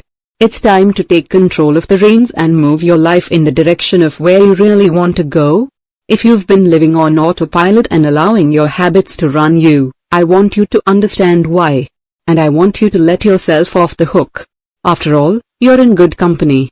Psychological studies reveal that 95% of everything we feel, think, do, and achieve is a result of a learned habit. We're born with instincts, of course, but no habits at all. We develop them over time.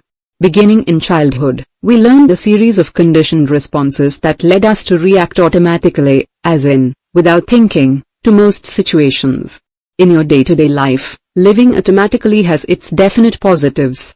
If you had to consciously think about every step of each ordinary task, making breakfast, driving the kids to school, getting to work, and so on, your life would grind to a halt.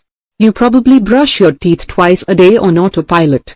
There's no big philosophical debate, you just do it. You strap on your seatbelt the minute your butt hits the seat. No second thoughts. Our habits and routines allow us to use minimal conscious energy for everyday tasks. They help keep us sane and enable us to handle most situations reasonably well.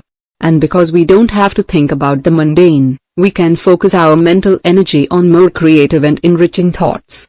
Habits can be helpful, as long as they're good habits, that is. If you eat healthfully, you've likely built healthy habits around the food you buy and what you order at restaurants. If you're fit, it's probably because you work out regularly. If you're successful in a sales job, it's probably because your habits of mental preparation and positive self-talk enable you to stay optimistic in the face of rejection. I've met and worked with many great achievers, CEOs, and superstars, and I can tell you they all share one common trait: they all have good habits. That's not to say they don't have bad habits, they do. But not many. A daily routine built on good habits is the difference that separates the most successful amongst us from everyone else. And doesn't that make sense? From what we've already discussed, you know that successful people aren't necessarily more intelligent or more talented than anyone else. But their habits take them in the direction of becoming more informed, more knowledgeable, more competent, better skilled, and better prepared. My dad used Larry Bird as an example to teach me about habits when I was a kid. Larry Legend is known as one of the greatest professional basketball players, but he wasn't known for being the most athletically talented player. Nobody would have described Larry as graceful on the basketball court. Yet, despite his limited natural athletic ability, he led the Boston Celtics to 3 world championships and remains one of the best players of all time. How did he do it? It was Larry's habits, his relentless dedication to practice and improving his game. Bird was one of the most consistent free throw shooters in NBA history. Growing up, his habit was to practice 500 free throw shots every morning before school. With that kind of discipline, Larry made the most of his God-given talents and outperformed some of the most gifted players on the court. Like Larry Bird, you can condition your automatic and unconscious responses to be those of a developed champion. This chapter is about choosing to make up for what you lack in innate ability with discipline, hard work, and good habits. It's about becoming a creature of champion habits. With enough practice and repetition, any behavior, good or bad, becomes automatic over time. That means even though we developed most of our habits unconsciously, by modeling our parents, responding to environmental or cultural associations, or creating coping mechanisms, we can consciously decide to change them. It stands to reason that since you learned every habit you have, you can also unlearn the ones that aren't serving you well. Ready? Here goes. Start by thinking your way out of the instant gratification trap. We understand that scarfing Pop-Tarts won't slenderize our waistlines. We realize that logging 3 hours a night watching TV, whether it's Dancing with the Stars or NCIS, leaves us with fewer hours to read a good book or listen to an audio. We get that merely purchasing great running shoes doesn't make us marathon ready. We're a rational species, at least that's what we tell ourselves.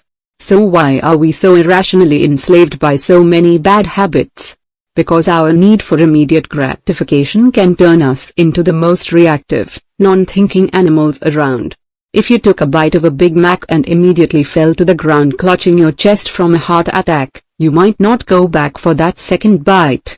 If your next puff of a cigarette instantly mutated your face into that of a weathered 85-year-old, chances are you'd pass on that, too. If you failed to make that 10th call today and were immediately fired and bankrupted, suddenly picking up the phone would be a no-brainer. And if that first forkful of cake instantly put 50 pounds on your frame, saying no thank you to dessert would be the true piece of cake. The problem is that the payoff or instant gratification derived from bad habits often far outweighs what's going on in your rational mind concerning long-term consequences.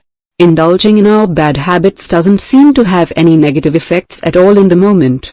You don't have that heart attack, your face doesn't shrivel up, you're not standing in the unemployment line, and your thighs aren't thunderous. But that doesn't mean you haven't activated the compound effect. It's time to wake up and realize that the habits you indulge in could be compounding your life into repeated disaster. The slightest adjustments to your daily routines can dramatically alter the outcomes in your life. Again, I'm not talking about quantum leaps of change or a complete overhaul of your personality, character, and life. Super small, seemingly inconsequential adjustments can and will revolutionize everything. The best illustration I can give you to emphasize the power of small adjustments is that of a plane traveling from Los Angeles to New York City.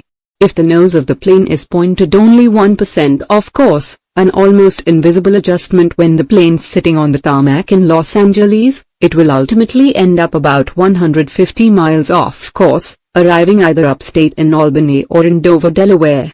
Such is the case for your habits.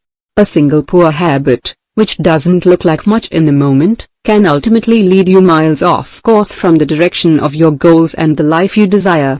Most people drift through life without devoting much conscious energy to figuring out specifically what they want and what they need to do to take themselves there. I want to show you how to ignite your passion and help you aim your unstoppable creative power in the direction of your heart's dreams and desires.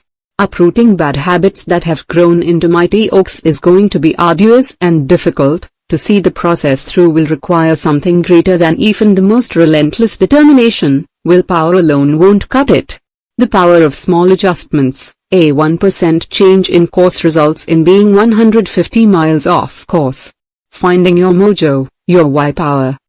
Assuming willpower is what you need to change your habits is akin to trying to keep a hungry grizzly bear out of your picnic basket by covering it with a napkin. To fight the bear of your bad habits, you need something stronger. When you are having trouble doing the hard work of achieving your goals, it's common to believe you simply lack willpower. I disagree. It's not enough to choose to be successful. What's going to keep you consistent with the new positive choices you need to make? What's going to stop you from falling back into your mindless bad habits? What's going to be different this time versus the times you've tried and failed before? As soon as you get the slightest bit uncomfortable, you're going to be tempted to slide back into your old, comfortable routine. You've tried willpower before and it's failed you. You've set resolutions and let them go. You thought you were going to lose all that weight last time. You thought you'd make all those sales calls last year. Let's stop the insanity and do something different so you can get different and better results. Forget about willpower. It's time for why power. Your choices are only meaningful when you connect them to your desires and dreams. The wisest and most motivating choices are the ones aligned with that which you identify as your purpose, your core self, and your highest values. You've got to want something, and know why you want it, or you'll end up giving up too easily. So, what is your why? You've got to have a reason if you want to make significant improvements to your life. And to make you want to make the necessary changes, your why must be something that's fantastically motivating to you. You've got to want to get up and go, for years. So, what is it that moves you the most? Identifying your why is critical. What motivates you is the ignition to your passion, the source of your enthusiasm, and the fuel of your persistence. This is so important that I made it the focus of another book. The power of your why is what gets you to stick through the grueling, mundane, and laborious. All of the hows will be meaningless until your whys are powerful enough. Until you've set your desire and motivation in place, you'll abandon any new path you seek to better your life.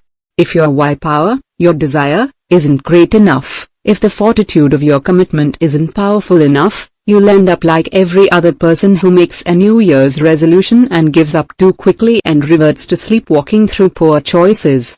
Let me give you an analogy to help bring it home. If I were to put a 10-inch wide, 30-foot long plank on the ground and say, if you walk the length of the plank, I'll give you $20, would you do it? Of course, it's an easy $20. But what if I took that same plank and made a rooftop bridge between two 100-story buildings? That same $20 for walking the 30-foot plank no longer looks desirable or even possible, does it? You'd look at me and say, not on your life.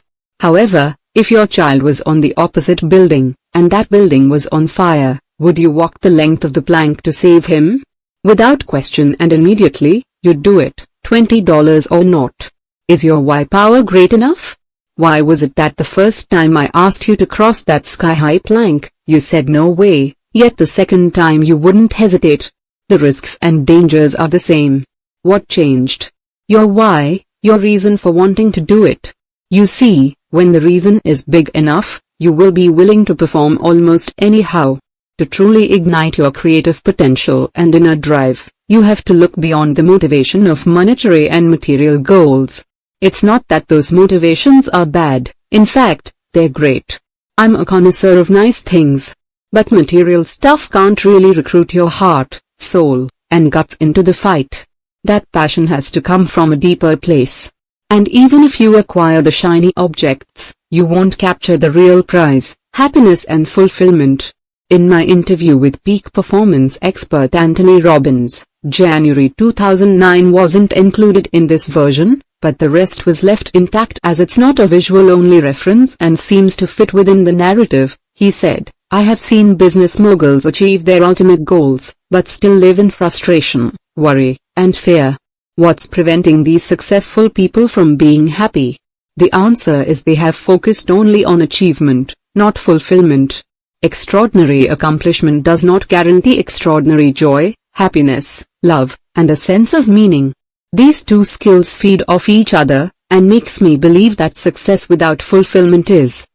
Note, I removed the reference to Anthony Robbins' interview in parentheses as it was not suitable for audio and also included the success part, which seems like an error or unrelated text-corrected version. Is your why power great enough? Why was it that the first time I asked you to cross that sky-high plank, you said no way, yet the second time you wouldn't hesitate? The risks and dangers are the same. What changed? Your why, your reason for wanting to do it. You see, when the reason is big enough, you will be willing to perform almost anyhow. To truly ignite your creative potential and inner drive, you have to look beyond the motivation of monetary and material goals. It's not that those motivations are bad, in fact, they're great. I'm a connoisseur of nice things. But material stuff can't really recruit your heart, soul, and guts into the fight. That passion has to come from a deeper place. And even if you acquire the shiny objects, you won't capture the real prize, happiness and fulfillment. In my interview with peak performance expert Anthony Robbins, he said, "I have seen business moguls achieve their ultimate goals, but still live in frustration, worry, and fear. What's preventing these successful people from being happy? The answer is they have focused only on achievement, not fulfillment. Extraordinary accomplishment does not guarantee extraordinary joy, happiness, love, and a sense of meaning. These two skills feed off each other, and makes me believe that success without fulfillment is pointless." Failure, you said. Well said. That's why it's not enough to choose to be successful. You have to dig deeper than that to find your core motivation, to activate your superpower, your why power. Core motivation. The access point to your why power is through your core values, which define both who you are and what you stand for. Your core values are your internal compass, your guiding beacon, your personal GPS. They act as the filter through which you run all of life's demands, requests, and temptations, making sure they're leading you toward your intended destination. Getting your core values defined and properly calibrated is one of the most important steps in redirecting your life toward your grandest vision. If you haven't already clearly defined your values, you may find yourself making choices that conflict with what you want. If, for example, honesty is a big thing for you, but you hang out with liars, there's a conflict. When your actions conflict with your values, you'll end up unhappy, frustrated, and despondent. In fact, psychologists tell us that nothing creates more stress than when our actions and behaviors aren't congruent with our values. Defining your core values also helps make life simpler and more efficient. Decision-making is easier when you are certain of your core values. When faced with a choice, ask yourself, does this align with my core values? If it does, do it. If not, don't, and don't look back. All fretting and indecision are eliminated. To identify your core values, use the Core Values Assessment Sheet on page 167. Find your fight. People are either motivated by something they want or something they don't want. Love is a powerfully motivating force. But so is hate. Contrary to social correctness, it can be good to hate. Hate disease, hate injustice, hate ignorance, hate complacency, and so on. Sometimes identifying an enemy lights your fire. Some of my greatest motivation, determination, and dogged persistence came when I had an enemy to fight. In history, the most transformational stories and political revolutions came about as a result of fighting an enemy. David had Goliath. America had the British. Luke had Darth Vader. Rocky had Apollo Creed. 20-somethings have the man. Rush Limbaugh has the liberals. Lance Armstrong has cancer. Apple has Microsoft. Microsoft has Apple. We could go on and on, but you get the point. Enemies give us a reason to stand tall with courage. Having to fight challenges your skills, your character, and your resolve. It forces you to assess and exercise your talents and abilities. Without a motivating fight, we can become fat and lazy, we lose our strength and purpose. Some of my mentorship clients worry that their why power derives from less than noble goals. They feel guilty for wanting to prove the naysayers wrong. Or wanting to get back at the person who said they'd never amount to anything, or beat the competition, or finally one up a sibling who always dominated them. But, really, it doesn't matter what the motivation is, as long as it's legal and moral. You don't have to be motivated for great humanitarian reasons. What matters is that you feel fully motivated. Sometimes that motivation can help you use a powerfully negative emotion or experience to create an even more powerful and successful end.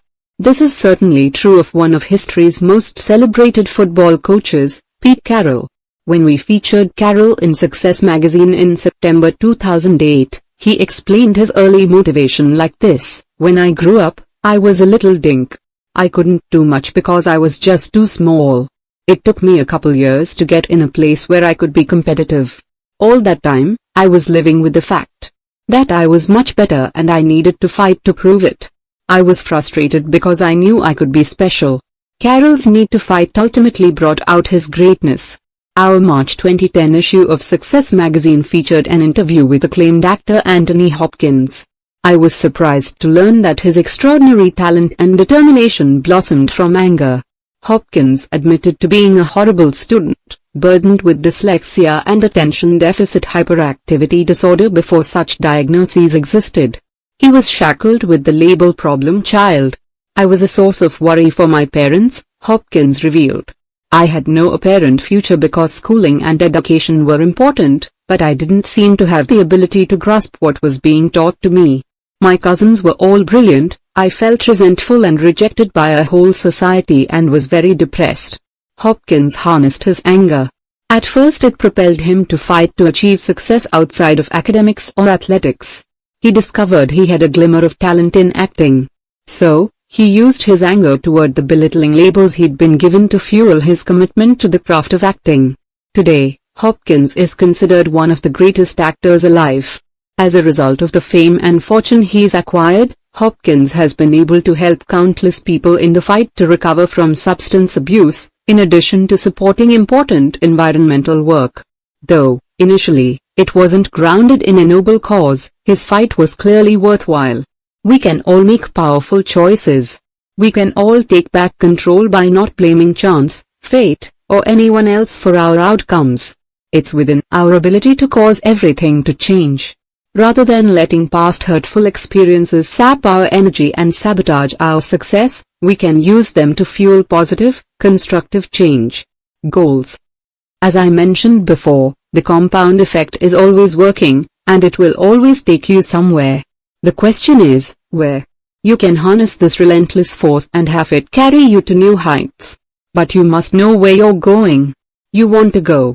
What goals, dreams, and destinations do you desire? When I attended the funeral of Paul J. Meyer, another mentor of mine, I was reminded of the richness and diversity of his life.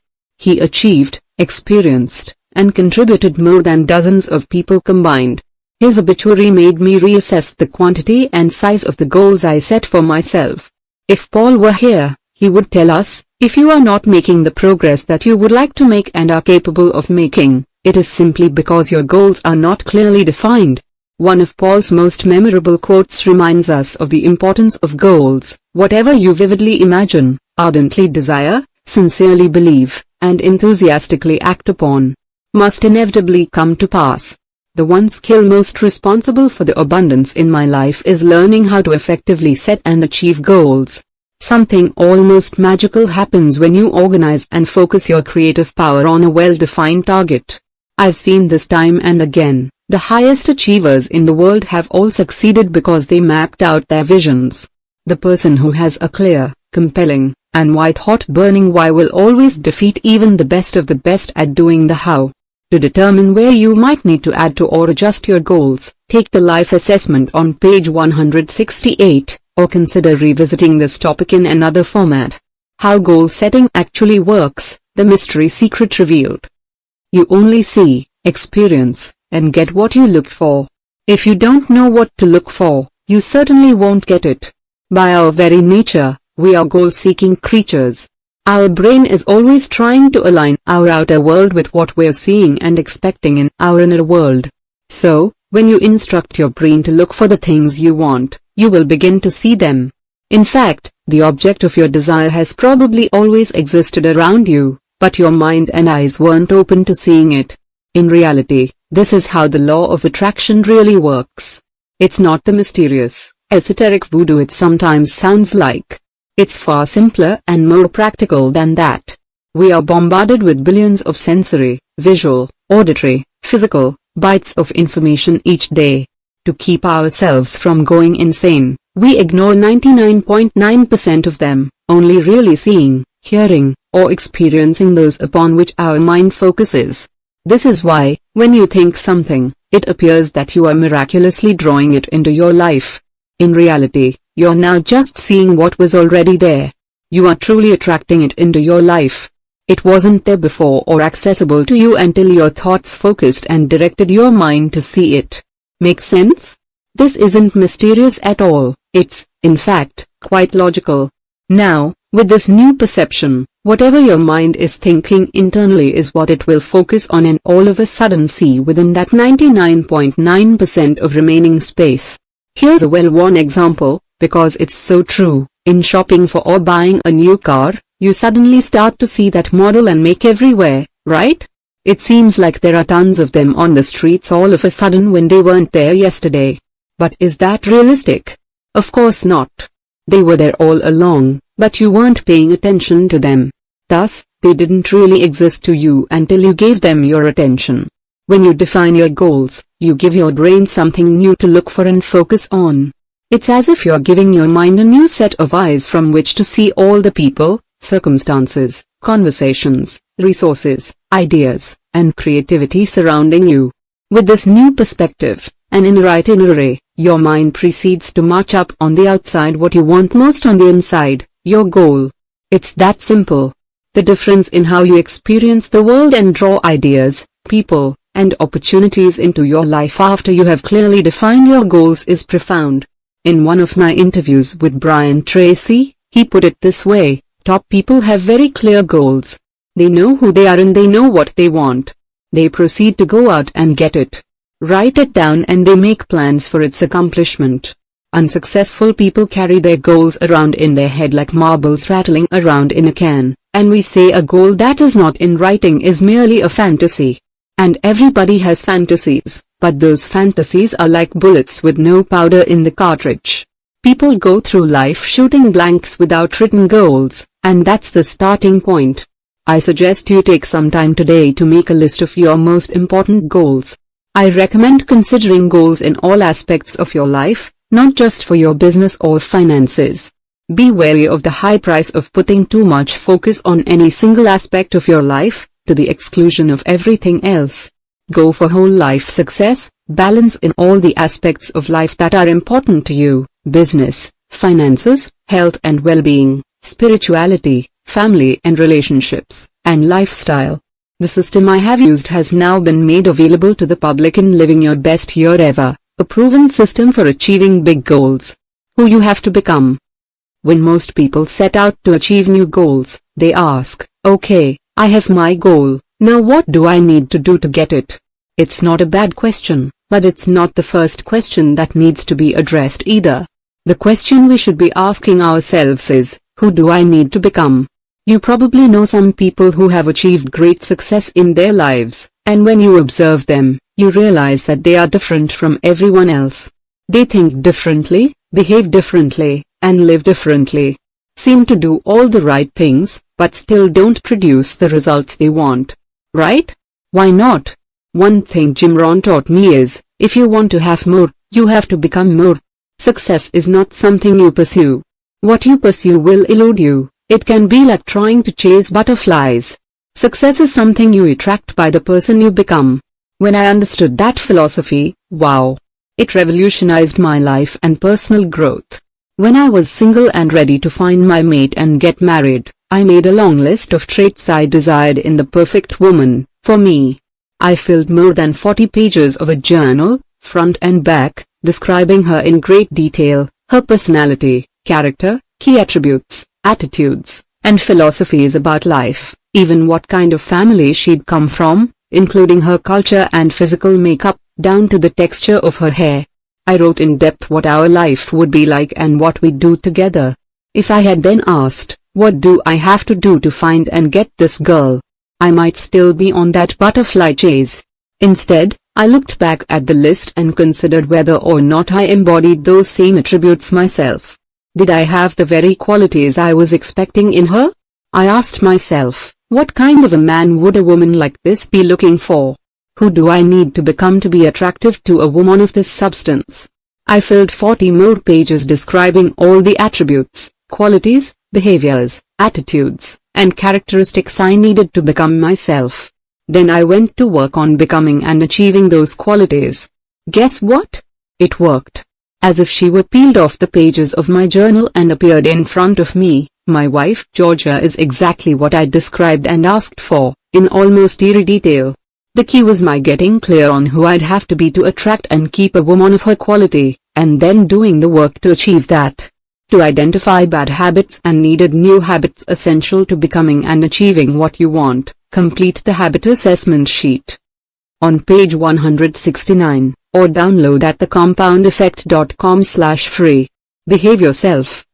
Alright, let's map out your process for achieving the goals you've decided upon. This is the doing process, or, in some cases, the stop doing process. What stands between you and your goal is your behavior. Do you need to stop doing anything so the compound effect isn't taking you into a downward spiral? Similarly, what do you need to start doing to change your trajectory so that it's headed in the most beneficial direction? In other words, what habits and behaviors do you need to subtract from and add to your life? Your life comes down to this formula. That's why it's imperative to figure out which behaviors are blocking the path that leads to your goal, and which behaviors will help you accomplish your goal. You may think you've got a handle on all your bad habits, but I'd bet good money you're wrong. Again, that's why tracking is so effective. I mean, honestly, do you know how many hours of TV you really watch every day? How many hours do you spend tuned to news channels or keeping up with the goals and accomplishments of others on the sports or style networks? Do you know how many cans of soda you drink? Or how many hours you spend doing non-essential work on the computer, Facebook, reading online gossip, etc.? As I emphasized in the previous chapter, your first job is to become aware of how you're behaving. Where have you fallen asleep on the job and developed an unconscious bad habit that's leading you astray? Not long ago, a successful executive with whom I serve on a non-profit board hired me to mentor him on improving his productivity. He was doing well, but knew he could optimize his time and output further with some coaching. I had him track his activities for a week, and I noticed something I see too often. Spent an incredible amount of time reviewing the news, 45 minutes in the morning reading the newspaper, another 30 minutes listening to news on his morning commute, and an equal amount of time tuning in again on his drive back home. During his workday, he'd check Yahoo News several times, spending at least 20 minutes in total. When he got home, he'd catch the last 15 minutes of the local news while greeting his family. Then he'd catch up on 30 minutes of sports news and 30 minutes of the 10 o'clock news before going to bed. In total, he was spending 3.5 hours with the news each day. This man wasn't an economist or a commodities trader, or in any profession that lived or died by the latest news. The time he spent with the paper and news programs on radio and TV greatly exceeded what he needed to be a knowledgeable voter and contributing member of society, or even to enhance his own personal interests. In fact, he was getting very little valuable information through his programming choices, or, rather, his lack of choices. So why did he spend nearly 4 hours a day consuming it? It was a habit. I suggested he keep his TV and radio off, cancel his newspaper subscription, and set up an RSS feeder so he could select and receive only the news he deemed important for his business and personal interests. Doing so immediately cleared out 95% of the mind-cluttering and time-sucking noise. He could now review all that mattered to him in less than 20 minutes a day. This left the 45 minutes in the morning, his commute time, and that hour in the evening for productive activities, exercise, listening to instructional and inspirational material, reading, planning, preparing, and spending quality time with his family. He tells me he's never felt less stressed. Constant negative news has a tendency to make you anxious, and more inspired and focused than he does now. One small, simple change in habit, one giant leap forward in balance and productivity. Okay, now it's your turn. Get out your little notebook and write out your top 3 goals. Now make a list of the bad habits that might be sabotaging your progress in each area. Write down every one. Habits and behaviors never lie. If there's a discrepancy between what you say and what you do, I'm going to believe what you do every time. If you tell me you want to be healthy, but you've got Doritos dust on your fingers, I'm believing the Doritos. If you say self-improvement is a priority, but you spend more time with your Xbox than at the library, I'm believing the Xbox. If you say you're a dedicated professional, but you show up late and unprepared, your behavior rats you out every time. You say your family is your top priority, but if they don't appear on your busy calendar, they aren't, really. Look at the list of bad habits you just made. That's the truth about who you are. Now you get to decide whether that's okay, or if you want to change. Next, add to that list all the habits you need to adopt that, practiced and compounded over time, will result in you gloriously achieving your goals. Making this list isn't about wasting energy by getting judgmental and regretful. It's about taking a clear-headed look at what you want to improve. I'm not going to leave you there, however. Let's uproot those sabotaging bad habits and plant new, positive, and healthy ones in their place. Game Changers, 5 Strategies for Eliminating Bad Habits. Your habits are learned, therefore, they can be unlearned. If you want to sail your life in a new direction, you have to first pick up the anchors of bad habits that have been weighing you down. The key is to make your why power so strong that it overwhelms your urges for instant gratification. And for that, you need a new game plan. The following are my all-time favorite game changers. 1. Identify your triggers. Look at your list of bad habits. For each one you've written down, identify what triggers it. Figure out what I call the big foes: the who, the what, the where, and the when underlying each bad behavior. For example, are you more likely to drink too much when you're with certain people? Is there a particular time of day when you just have to have something sweet? What emotions tend to provoke your worst habits? Stress, fatigue, anger, nervousness, boredom. When do you experience those emotions? Who are you with? Where are you? Or what are you doing? What situations prompt your bad habits to surface? Getting in your car, the time before performance reviews, visits with your in-laws, conferences, social settings, feeling physically insecure, deadlines. Take a closer look at your routines. What do you typically say when you wake up? When you're on a coffee or lunch break? When you've gotten home from a long day? Again, get out your notebook or use the Bad Habit Killer worksheet, which you can also download for free at www.thecompoundeffect.com/free, and write down your triggers. This simple action alone increases your awareness exponentially. But of course, this isn't the whole enchilada, because as we've discussed, increasing your awareness of a bad habit isn't enough to break it. 2. Clean house. Get to scrubbing. And I mean this literally and figuratively. If you want to stop drinking alcohol, remove every drop of it from your house, and your vacation home, if you have one. Get rid of the glasses, any fancy utensils or doodads you use when you drink, and those decorative olives, too. If you want to stop drinking coffee, get rid of the coffee maker, and give that bag of gourmet grounds to a sleepy neighbor. If you are trying to curb your spending, take an evening and cancel every catalog or retail offer that flies in through your mailbox or your inbox, so you won't even need to muster the discipline to walk it from the front door to the recycle bin. If you want to eat more healthfully, clean your cupboards of all the junk food, and stop buying into the argument that it's not fair to deny the other people in your family junk food just because you don't want it in your life. Trust me, everyone in your family is better off without it.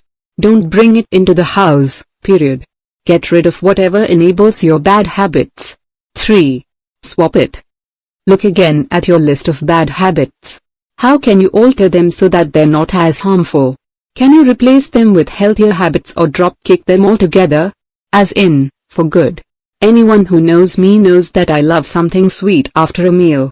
If there is ice cream in the house, the something sweet turns into a triple scoop banana split with all the fixings, 1255 calories. Instead, I replace that bad habit with 2 Hershey's Kisses, 50 calories. I'm still able to satisfy my sweet tooth without having to spend the extra hour on the treadmill just to get back in shape.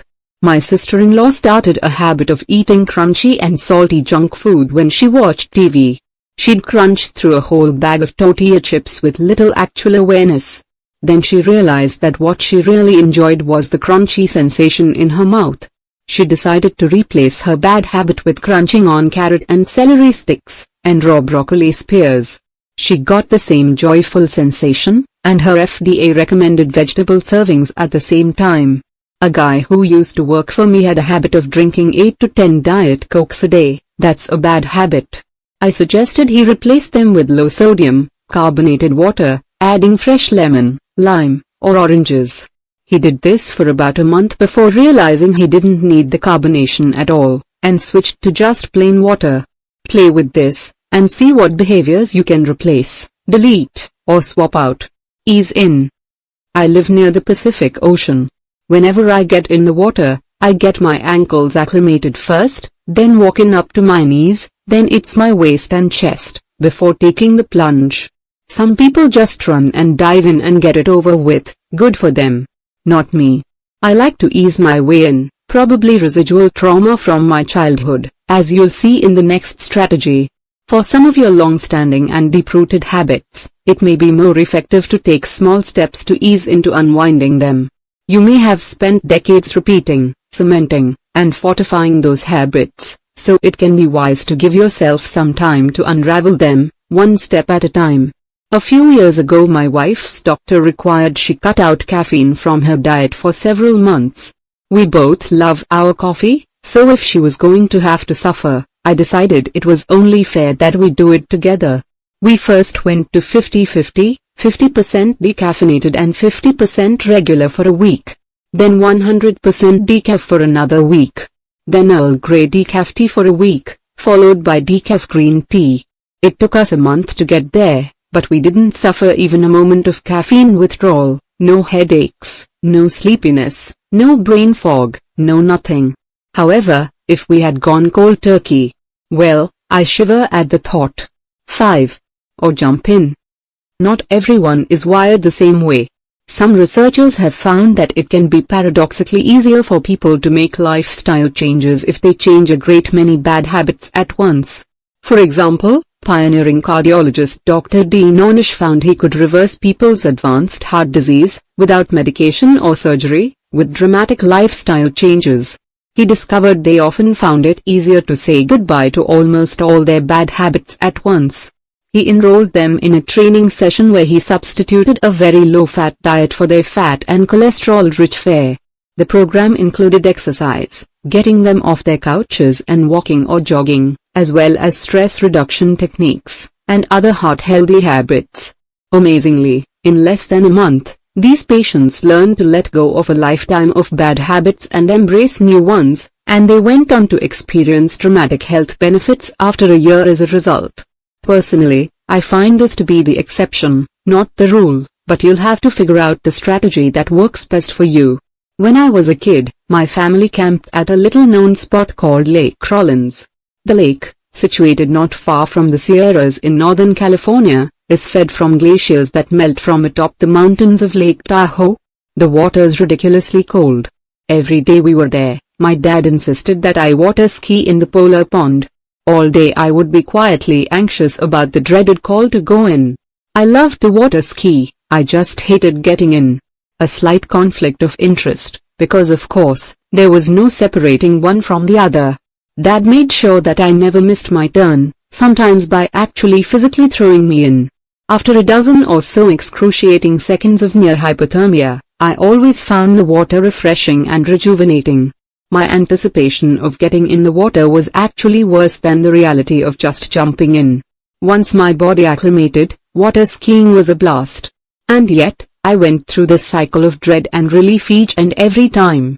That experience isn't unlike that of suddenly dropping or changing a bad habit. For a short while it can feel excruciating, or at least quite uncomfortable. But just as the body adjusts to a changing environment through a process called homeostasis, we have a similar homeostatic ability to adjust to unfamiliar behavior changes. And usually, we can regulate ourselves physiologically and psychologically to the new circumstances quite quickly. Sometimes wading in just won't do. Sometimes you really do have to jump in. I want you to ask yourself now, where can I start slow and hold myself accountable? Accountable? And where do I need to take that bigger leap? Where have I been avoiding pain or discomfort, when I know deep down that I'll adapt in no time if I just go for it? One of my former partners has a brother who is a beer-guzzling, bar-brawling, life-of-the-party alcoholic. He drank at lunch, with dinner, after dinner, and all weekend long. One day he was at a wedding for a former college roommate when he saw his friend's brother, who was 10 years older than both of them, but looked 10 years younger. He watched the man dance, laugh, and play during the wedding, exuding a vitality he hadn't felt in many years. He made a decision on the spot that he would never touch a drop of alcohol again. Cold turkey, that was it, never again. And he hasn't in more than 6 years. When it comes to changing bad habits at home, I'm a toe dipper. But in my professional life, I find that taking the big plunge is far more effective. Whether committing to a new business or dealing with potential new clients, partners, or investors, toe dipping usually doesn't cut it. Each time, I think of Lake Rollins and know it will be painful at first, but I remember that within little time, it will be exhilarating, and well worth the temporary discomfort. Run a vice check. I'm not suggesting you cut out every bad thing in your life. Most everything is good in moderation. But how can you tell whether a bad habit is becoming the boss of you? I believe in testing my vices. Every so often I go on a vice fast. I pick one vice, and check to be sure I'm still the alpha dog in our relationship. My vices are coffee, ice cream, wine, and movies. I already told you about my ice cream obsession. When it comes to wine, I want to be sure I'm enjoying a glass and celebrating the day, not drowning a bad mood. About every 3 months, I pick one vice and abstain for 30 days. This probably stems from my Catholic Lent upbringing. I love proving to myself that I'm still in charge. Try this yourself. Pick a vice, something you do in moderation, but you know doesn't contribute to your highest good, and take yourself on a 30-day wagon run. If you find it seriously difficult to abstain for those 30 days, you may have found a habit worth cutting out of your life. Game Changers, 6 Techniques for Installing Good Habits. Now that we have helped you eliminate the bad habits that are taking you in the wrong direction, we need to create new choices, behaviors, and ultimately habits that will finally take you in the direction of your grandest desires. Eliminating a bad habit means removing something from your routine. Installing a new, more productive habit requires an entirely different skill set. You're planting the tree, watering it, fertilizing it, and making sure it's properly rooted. Doing so takes effort, time, and practice. Here are my favorite techniques for putting good habits in place. Leadership expert John C. Maxwell said, "You will never change your life until you change something you do daily. The secret of your success is found in your daily routine." According to research, it takes 300 instances of positive reinforcement to turn a new habit into an unconscious practice. That's almost a year of daily practice. Fortunately, as we talked about earlier, we know we've got a much better chance of cementing a new habit into our lives after 3 weeks of diligent focus. That means that if we bring special attention to a new habit each day for the first 3 weeks, we have a far better chance of making it a lifelong practice. The truth is, you can change a habit in a second, or you can still be trying to break it after 10 long years. The first time you touched a hot stove, you instantly knew you'd never make that a habit. The shock and pain was so intense that it forever changed your awareness. You knew you'd be conscious for the rest of your life around hot stoves. The key is staying aware. If you really want to maintain a good habit, make sure you pay attention to it at least once a day, and you are far more likely to succeed. 1. Set yourself up to succeed. Any new habit has to work inside your life and lifestyle. If you join a gym that's 30 miles away, you won't go. If you're a night owl but the gym closes at 6 p.m., it won't work for you. Your gym must be close and convenient, and fit into your schedule. If you want to lose weight and eat healthier, make sure your habits align with those goals.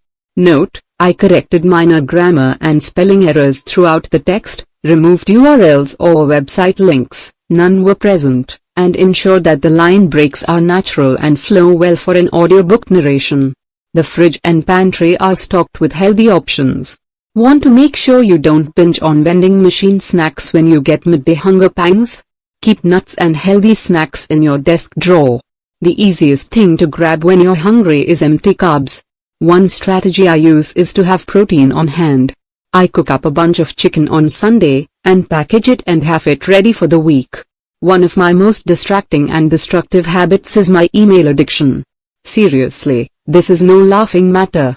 I can lose hours of focus every day with the massive amounts of email flooding my inbox if I'm not vigilant about staying organized and focused.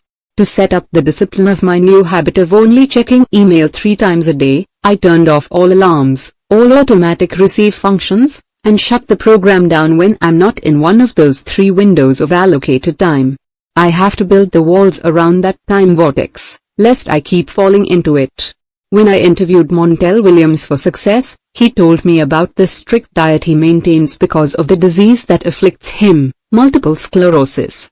Montel has adopted something called the add-in principle, and I think it's a wildly effective tool for anyone with any goal. It's not so much what you attempt to take out of your diet, he explained to me. It's what you put in instead. This has become his analogy for life. Instead of thinking that he has to deprive himself, or take something out of his diet, for example, I can't eat a hamburger, chocolate, or dairy, he thinks about what he can have instead. For example, today I'm going to have a salad and steamed vegetables and fresh figs. He fills his focus and his belly with what he can have, so he no longer has attention or hunger for what he can't. Instead of focusing on what he has to sacrifice, Montel thinks about what he gets to add in. The result is a lot more powerful. A friend of mine wanted to break his bad habit of wasting too much time watching TV. To help out, I asked him what he'd like to do with 3 hours of free time if he had it. He said he would play with his kids more. I also asked him to pick a hobby he'd always wanted to explore. His choice was photography. A total techie, he went out and got all this high-tech editing equipment, which he happily toted along on more family outings so he could take great photos of his children. Kids. Then he'd spend hours in the evening editing and putting together slideshows and photo albums for the whole family to enjoy. They ended up spending time together, laughing and remembering how much fun they'd had. Because he was so focused on his kids and photography, he no longer had the time nor the desire to sit around and watch TV at night. He realized he'd been zoning out on it because it was an easy mental escape from his workday. By replacing TV viewing with his new habit of playing games with his kids and working on his photography hobby, he discovered passions with far more power and far bigger payoffs. What can you choose to add in so you can enrich your life experience? Go for a PDA, public display of accountability. Picture any public official taking the oath of office. I do solemnly swear. And then comes the speech on how she'll turn her campaign promises into boots on the ground realities. Once she puts it out there on the public record, she knows that she'll be held responsible for any action that rolls back on her promises and praised for any progress toward her goals. Want to cement that new habit? Get Big Brother to watch you. It's never been easier with all the social media available. I heard about one woman who decided to get control of her finances by blogging about every penny she spends every day. She's got her family, friends, and plenty of colleagues following her spending habits, And as a result of the many eyes of scrutiny, she's become far more responsible and disciplined in her finances. I once helped a co-worker quit smoking by telling everyone at the company, "Listen up. Zelda's decided to stop smoking. Isn't that great? She just smoked her last cigarette." I then placed a huge wall calendar on the outside of her cubicle. Every day she didn't smoke, Zelda got to draw a big fat red X on the calendar. Co-workers took notice and started to cheer her on, and the parade of big red X's started to fill up the chart, which took on a life of its own. Zelda didn't want to quit on that chart, quit on her co-workers, or quit on herself. But she did quit smoking. Tell your family. Tell your friends. Tell Facebook and Twitter. Get the word out that there's a new sheriff in town, and you're in charge. There are few things as powerful as two people locked arm in arm marching toward the same goal. To up your chances of success, get a success buddy, someone who'll keep you accountable as you cement your new habit while you return the favor. I, for example, have what I call a peak performance partner. Every Friday at 11 a.m. sharp, we have a 30-minute call during which we trade our wins, losses, fixes, ahas, and solicit the needed feedback and hold each other accountable. You might seek out a success buddy for regular walks, runs, or dates at the gym, or to meet to discuss and trade personal development books. Competition and camaraderie. There's nothing like a friendly contest to whet your competitive spirit and immerse yourself in a new habit with a bang. Dr. Muhammad Oz once told me in an interview, if people would just walk 1,000 more steps per day, they would change their lives. Video Plus, the parent company of Success, held a step competition using shoe pedometers to count steps. Employees organized into teams and competed to see which team could accumulate the most steps. It was amazing to me that people who didn't previously exercise for their own health or benefit suddenly started walking 4, 5, or 6 miles a day. At lunch, they walked in the parking lot. If they knew they had a conference call, suddenly they were out doing it on their cell phones while they walked. Because of the competition, they found ways to increase their activity.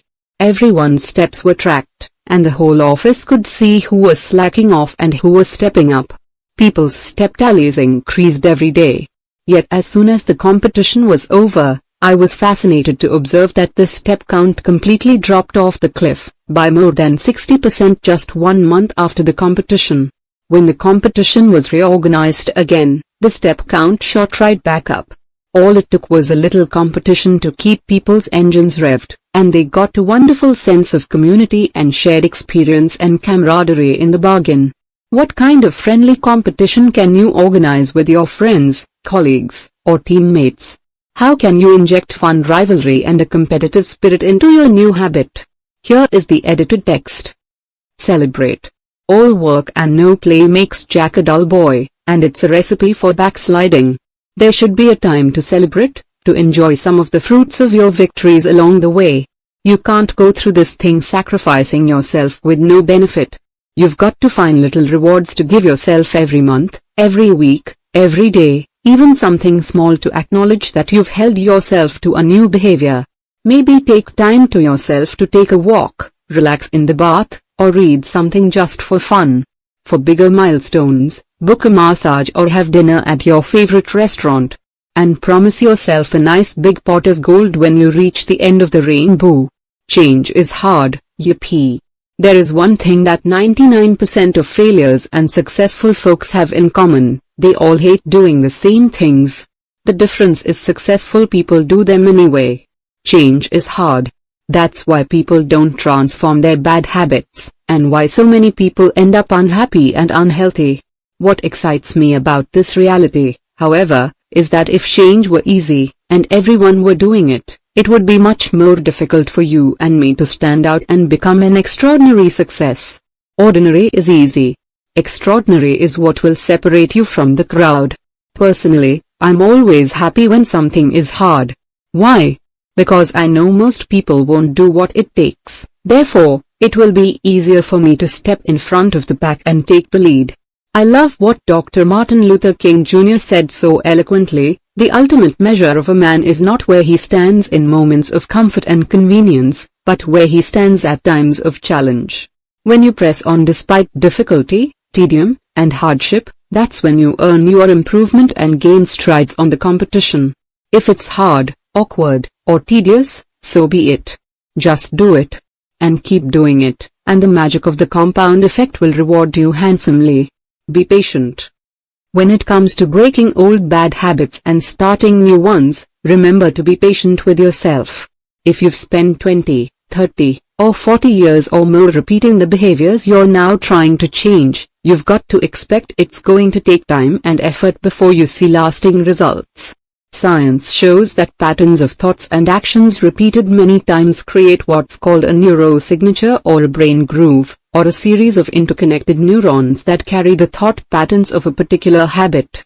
Attention feeds the habit. When we give our attention to a habit, we activate the brain groove, releasing the thoughts, desires, and actions related to that habit. Luckily, our brains are malleable. If we stop giving attention to the bad habits, those grooves weaken. When we form new habits, we drive new grooves deeper with each repetition, eventually overpowering the previous ones. Creating new habits, and burning new grooves into your brain, will take time. Be patient with yourself. If you fall off the wagon, brush yourself off, not beat yourself up, and get back on. No problem. We all stumble. Just go again and try another strategy. Reinforce your commitment and consistency. When you press on, you will receive huge payoffs. Speaking of payoffs, it's where we really start breaking away from the herd, where the multiplying effect really takes shape. With all the disciplined effort you've applied from the fundamentals of the first 3 chapters, here's where you get rewarded, big time. Putting the compound effect to work for you. Summary action steps. Identify your 3 best habits, those that support your most important goal. Identify your 3 bad habits that take you off course from your most important goal. Identify 3 new habits you need to develop to put you on track toward your most important goal. Identify your core motivation. Discover what gets you fired up and keeps you fired up to achieve big results. Download the Core Values Assessment document at the Compound Effect website, where you can find free resources. Find your why power. Design your concise, compelling, and awe-inspiring goals. Download the goal sheet at the Compound Effect website, where you can access free tools. Order a copy of Living Your Best Year Ever, a proven system for achieving big goals from success.com/bestyearever to guide you through the designing process as well as the achieving process all year long. Chapter 4. Momentum. I'd like to introduce you to a very good friend of mine. This friend, also close to Bill Gates, Steve Jobs, Richard Branson, Michael Jordan, Lance Armstrong, and every other superachiever, will impact your life like no other. I'd like to introduce you to Mo, or Big Mo, as I like to call it.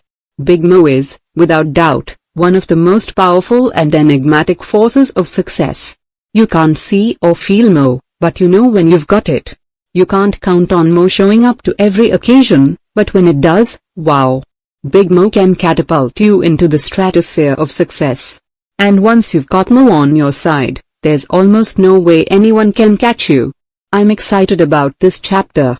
When you implement the ideas outlined ahead, your payoff will be 1,000 times, or more, what you paid for this book. Seriously, these ideas are big. Harnessing the power of Big Mo. If you remember your high school physics class, you'll recall Newton's first law, also known as the law of inertia. Objects at rest tend to stay at rest unless acted on by an outside force. Objects in motion tend to stay in motion, unless something stops their momentum. Put another way, couch potatoes tend to stay couch potatoes. Achievers, people who get into a successful rhythm, continue busting their butts and end up achieving more and more. It's not easy to build momentum, but once you do, look out. Do you remember playing on merry-go-rounds when you were a kid? A bunch of your friends piled on, weighing the thing down, and then chanted as you worked to get the thing moving. Getting started was slow going. The first step was always the hardest. Getting it to move from a standstill was hardest. You had to push and pull, grimace and groan and throw your entire body into the effort. 1 step, 2 steps, 3 steps, it seemed like you were getting nowhere. After a long and hard effort, Finally you were able to get up a little bit of speed and run alongside it. Even though you were moving, and your friends were cheering louder, to get the speed you really wanted, you had to keep running faster and faster, pulling it behind you as you ran with all your might. Finally, success. You jumped on and joined your friends in the joy of feeling the wind in your face and watching the outside world turn into a smear of colors.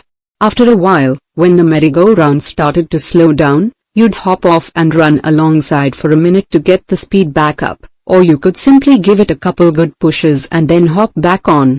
Once the merry-go-round was spinning at a good clip, momentum took over, making it easy to keep it going.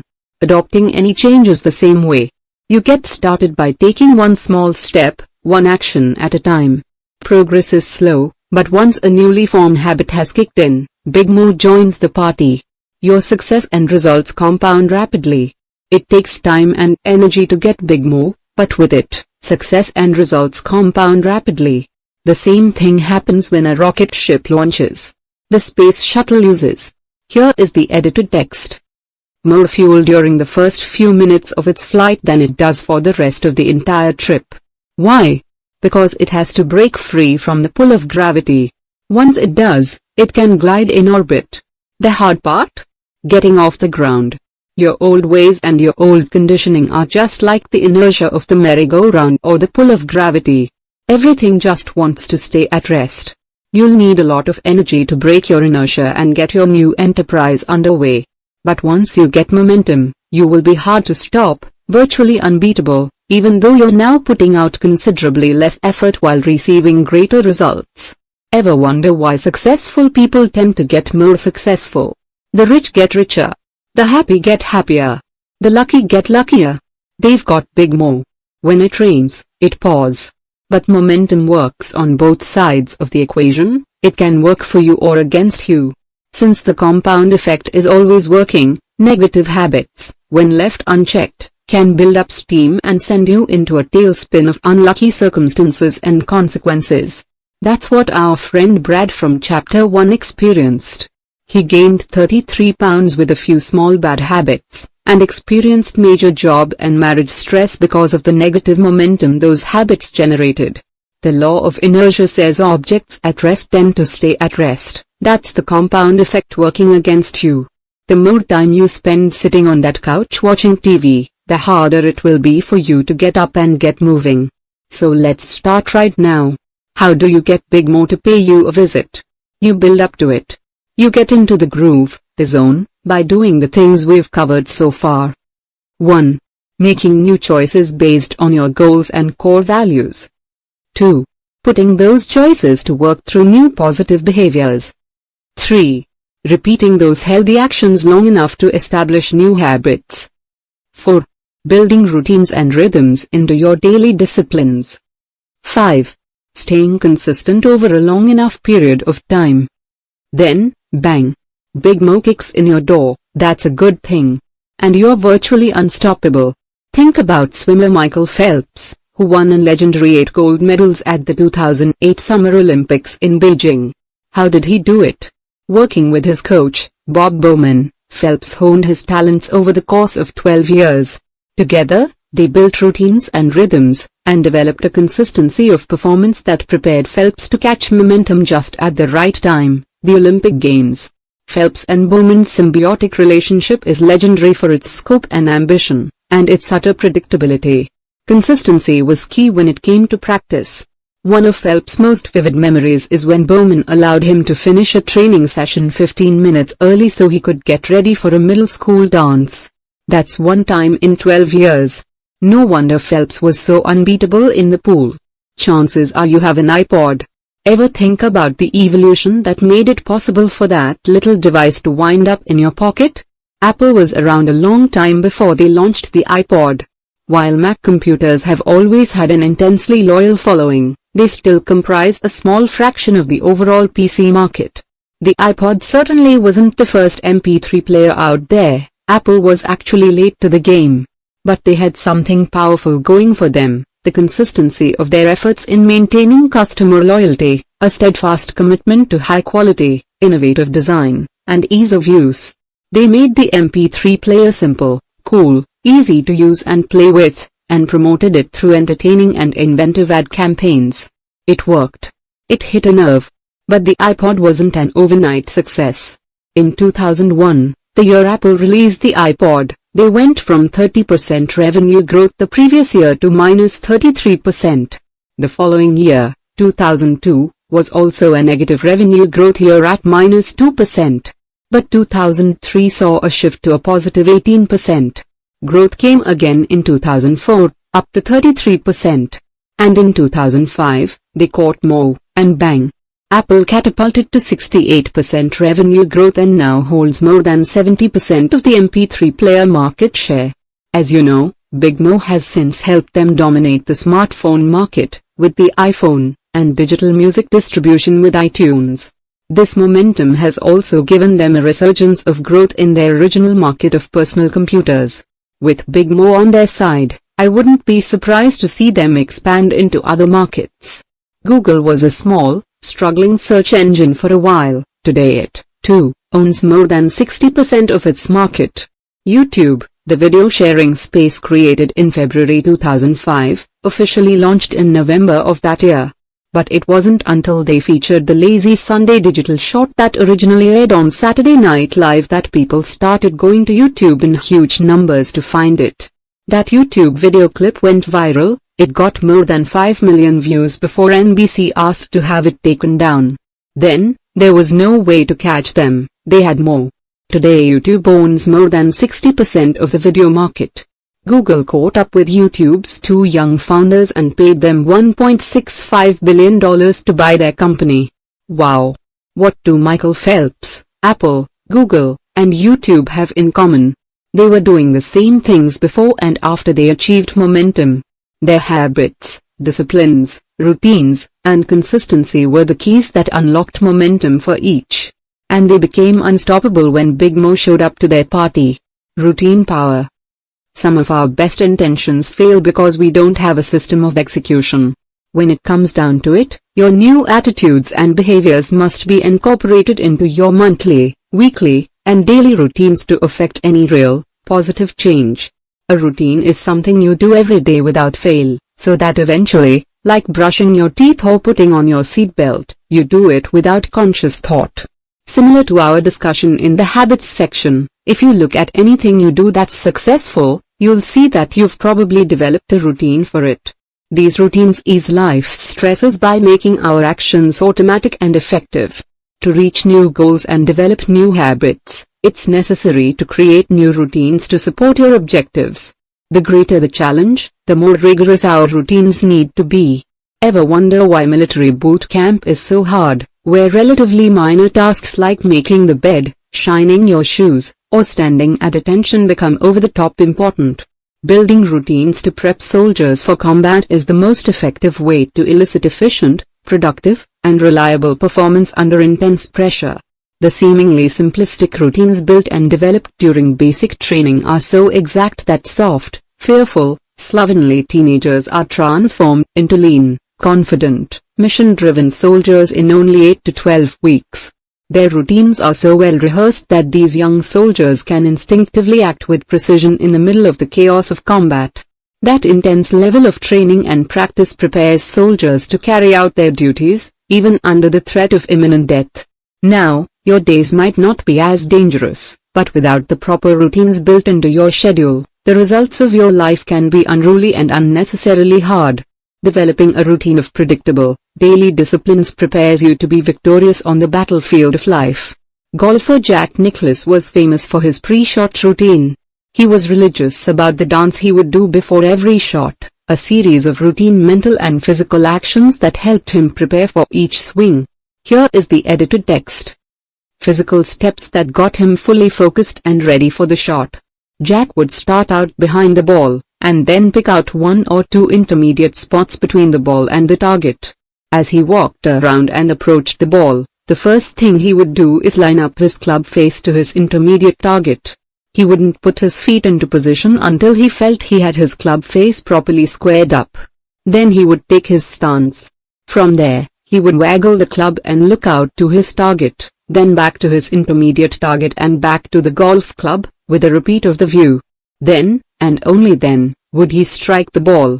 During one of the important majors, a psychologist timed Nicholas from the moment he pulled the club out of the bag until the moment he hit the ball, and guess what? In each shot, from the first tee to the 18th green, the timing of Jack's routine supposedly never varied more than 1 second. That is amazing. The same psychologist measured Greg Norman during his unfortunate collapse at the 1996 Masters. Lo and behold, his pre-shot routine got faster and faster as the round progressed. Varying his routine stunted his rhythm and consistency. He was never able to catch momentum. The moment Norman changed his routine, his performance became unpredictable and his results erratic.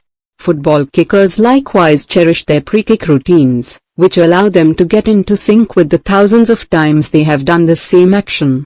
Predictably, without a pre-kick routine, their performance under time pressure greatly diminishes. Pilots go through their pre-flight checklist. Even when a pilot has logged thousands of hours and the plane just came in with a perfect performance review from a previous destination, the pilot goes through a pre-flight checklist every time without fail. This not only prepares the plane, but, more importantly, centers the pilot and prepares him for the upcoming performance. Of all the high achievers and business owners I've worked with, I've seen that, along with good habits, each has developed routines for accomplishing necessary daily disciplines. It's the only way any of us can predictably regulate our behavior. There simply isn't any way around it. A daily routine built on good habits and disciplines separates the most successful among us from everyone else. A routine is exceptionally powerful. To create profitable and effective routines, you must first decide what behaviors and habits you want to implement. Take a moment to review your goals from Chapter 3, as well as the behaviors you want to add and subtract. Now it's your turn to be Jack Nicklaus and figure out your best pre-shot routine. Be intentional about what components belong. Once you establish, say, a new pre-kick routine for yourself, practice it consistently until it becomes second nature. My morning routine is my Jack Nicklaus pre-shot preparation. It sets me up for the entire day. Because it happens every morning, it's locked in and I don't have to think about it. My iPhone alarm goes off at 5 a.m. Confession, sometimes it's 5:30 a.m., and I hit the snooze button. Then I know I have 8 minutes. During those 8 minutes, I do 3 things. First, I think of all the things I'm grateful for. I know I need to attune my mind to abundance. The world looks, acts, and responds to you very differently when you start your day with a feeling and orientation of gratitude for that which you already have. Second, I do something that sounds a bit odd, but I send love to someone. The way to get love is to give it, and one thing I want more of is love.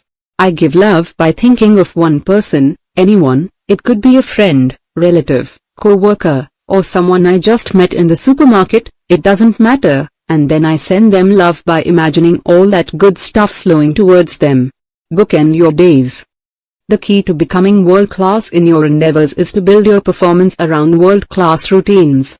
It can be difficult, even futile, to predict or control what will show up in the middle of your workday. But you can almost always control how your day starts and ends.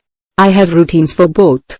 I'll share aspects of each here to give you some ideas and to help you better understand the power and importance of building your new behaviors into disciplined routines. Starting with my goals in mind, I design my behaviors and routines accordingly. Perhaps in sharing some of what works for me, you'll identify strategies you'd like to try. You get up. You do it, no argument. If someone or something interrupts you, start back at the beginning to anchor your foundation for the performance that follows. I wish and hope for them. Some would call this a blessing or a prayer, I call it a mental love letter. Third, I think about my number one goal and decide which 3 things I'm going to do on this day to move closer toward reaching it. For example, at the time of this writing, my number one goal is to deepen the love and intimacy in my marriage. Each morning, I plan 3 things I can do to make sure that my wife feels loved, respected, and beautiful. When I get up, I put on a pot of coffee, and while it's brewing, I do a series of stretches for about 10 minutes, something I picked up from Dr. Oz. If you've lifted weights your whole life as I have, you get stiff. I realized that the only way I was going to incorporate more stretching into my life was to make it a routine. I had to figure out where in my schedule I could stick it in, and while the coffee's brewing is as good a time as any. Once I've stretched and poured my cup, I sit in my comfy leather recliner, set my iPhone for 30 minutes, no more, no less, and read something positive and instructional. When the alarm sounds, I take my most important project and work on it for an hour of completely focused and undistracted effort. Notice I haven't opened email yet. Then, every morning at 7 a.m., I have what I call my calibration appointment, a recurring appointment set in my calendar, where I take 15 minutes to calibrate my day. This is where I brush over my top 3 1-year and 5-year goals, my key quarterly objectives, and my top goal for the week and month. Then, for the most important part of the calibration appointment, I review, or set, my top 3 MVPs, most valuable priorities, for that day, asking myself, if I only did 3 things today, what are the actions that will produce the greatest results in moving me closer to my big goals? Then, and only then, do I open email and send out a flurry of tasks and delegations to get the rest of my team started on their day. I then quickly close down my email and go to work on my MVPs. The rest of the day can take a million different shapes, but as long as I go through my morning routine, a majority of the key disciplines I need to be practicing are taken care of, and I'm properly grounded and prepared to perform at a much higher level than if I started each day erratically, or worse, with a set of bad habits. Sweet dreams. In the evening, I like to cash out, something I learned from waiting tables in my youth. Before we could go home, we had to cash out, meaning turn in all our receipts, credit card slips, and cash. Everything had to add up, or there was big trouble. It's important to cash out your day's performance. Compared to your plan for the day, how did it go? What do you need to carry over to tomorrow's plan? What else needs to be added, based on what showed up throughout the day? What's no longer important and needs to be scratched out? Additionally, I like to log into my journal on any new ideas, ahas or insights I picked up throughout the day. This is how I've collected more than 40 journals of incredible ideas, insights, and strategies. Finally, I like to read at least 10 pages of an inspirational book before going to sleep. I know the mind continues to process the last information consumed before bedtime, so I want to focus my attention on something constructive and helpful in making progress with my goals and ambitions. That's it. All hell can break loose throughout the day, but because I control the bookends, I know I'm always going to start and finish strong. Shake it up. Every so often I like to interrupt my routines.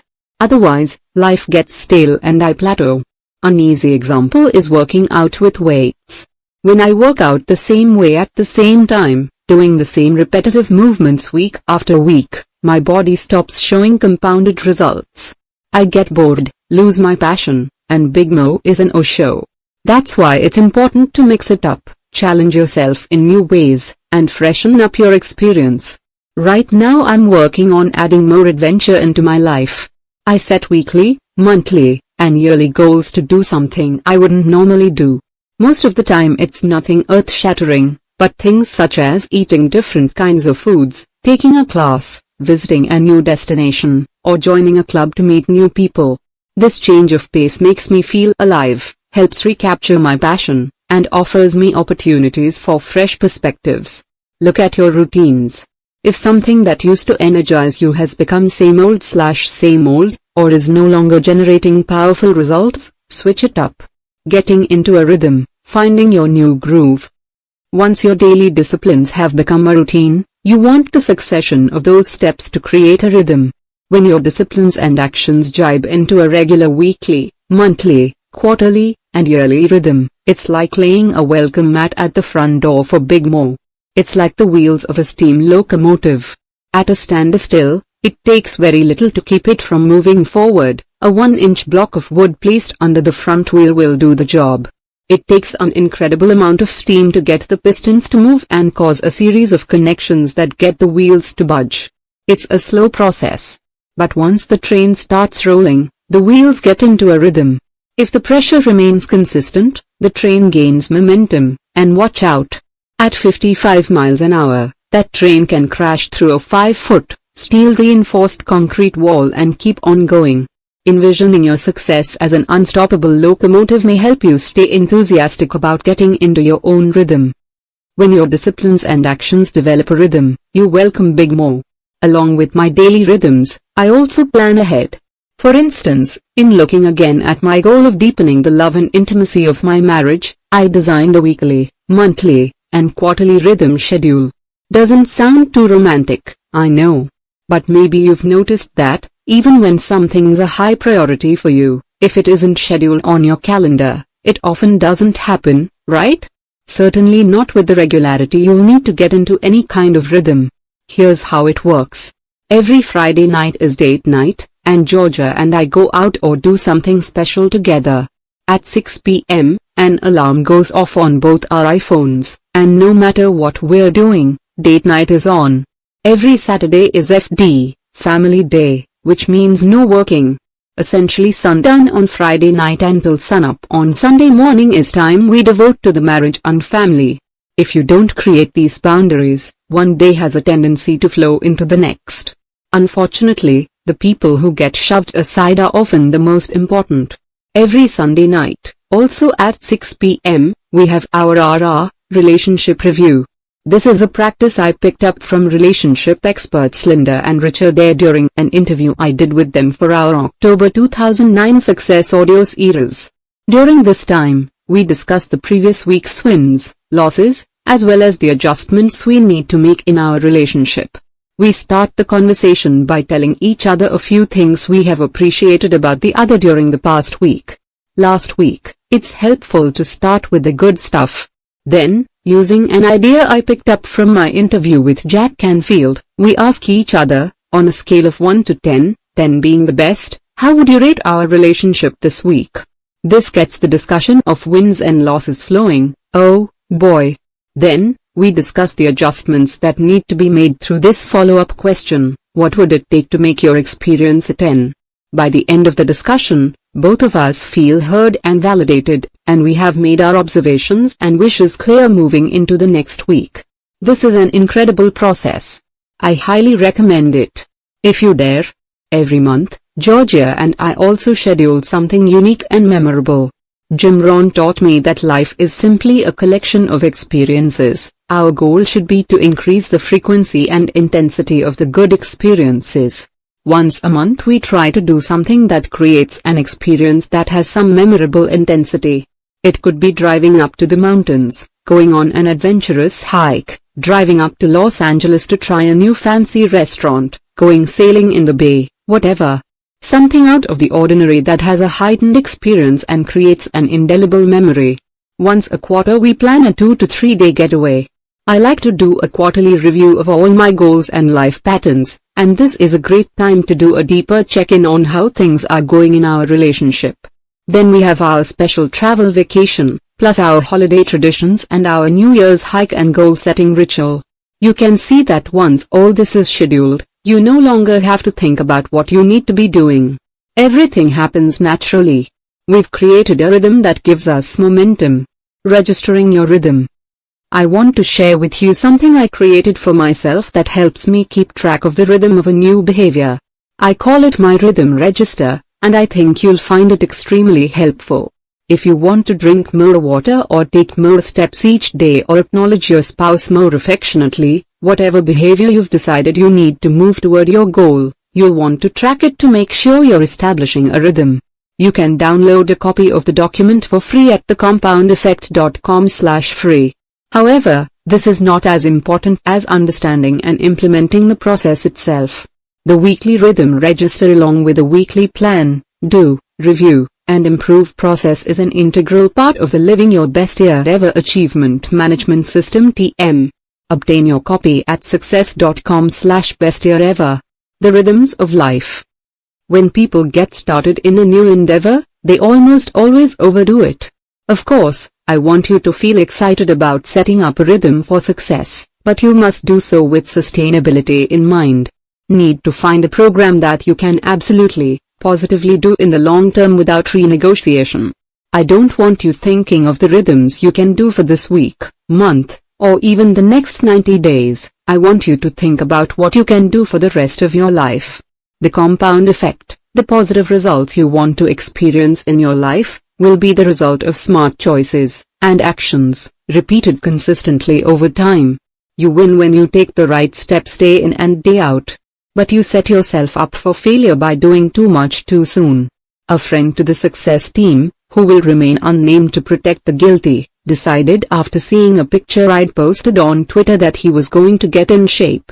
This was a massive shift of lifestyle for him. On the job, he sits for at least a dozen hours a day, and he hates to exercise. Previously, he'd explained that he would find ways of avoiding using certain dishes or accessing files if it required him to squat and bend down to get them. That's how much of an aversion he had to physical activity. Still, he made a resolution to get in shape. He joined a gym, hired a personal trainer, and began working out 2 hours a day, 5 days a week. "Richard," I said, "that's a mistake. You will not be able to maintain that commitment and will eventually stop doing it. You're setting yourself up for failure." He pushed back, assuring me that he'd changed forever. Even his trainer had recommended the intense push. "I'm committed," he said.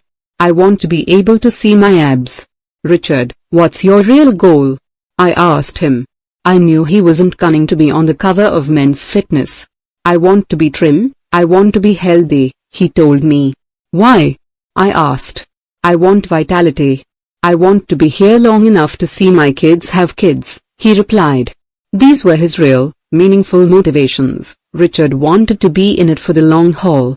That meant he was signing on not for bikini season, but a long-term commitment to fitness. "Okay," I said. "You've convinced me. But you're overdoing it. You're going to get 2 or 3 months down the road, and you're going to say, 'I don't have 2 hours to work out, so I guess I can't do it today.' That's going to happen to you over and over again. Working out 5 days a week will turn into 2 or 3, and you'll get discouraged. Soon it will be over.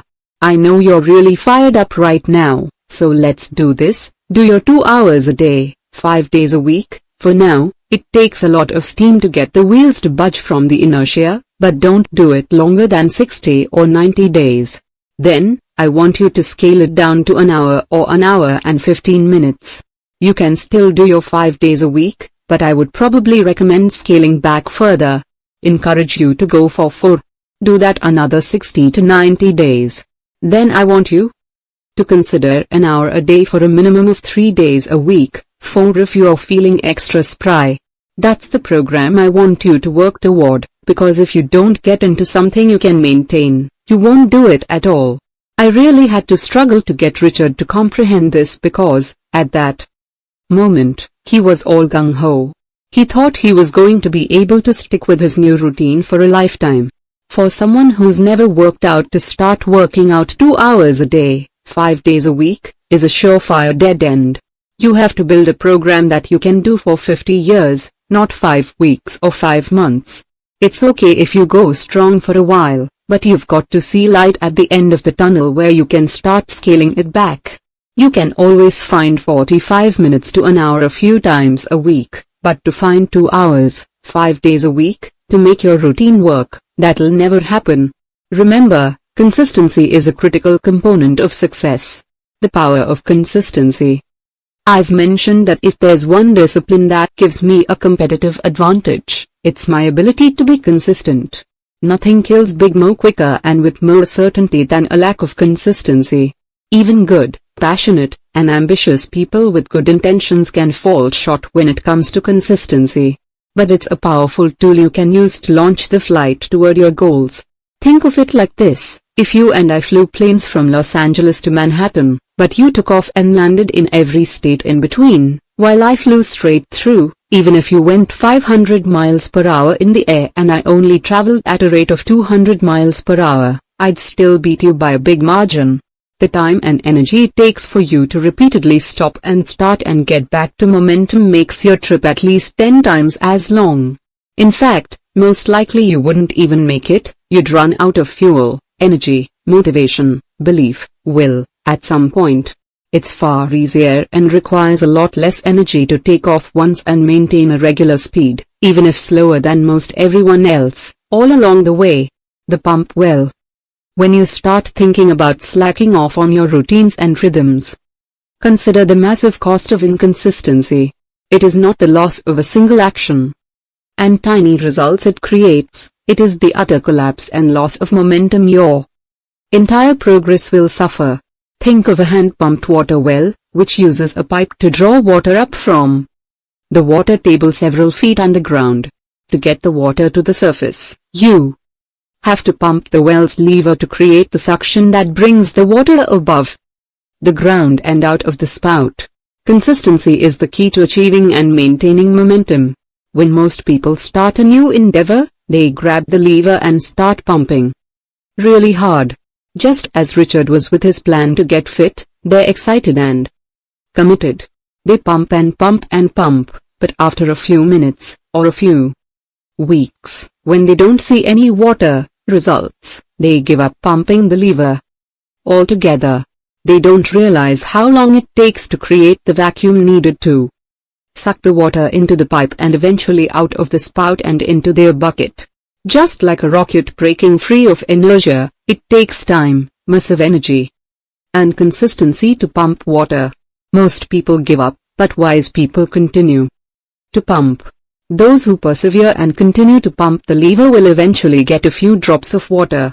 This is when a lot of people say, "You've got to be kidding me.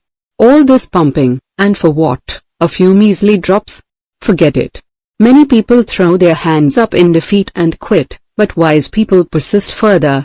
And here's where the magic happens. If you continue to pump, it doesn't take long before you'll get a full-on steady stream of water.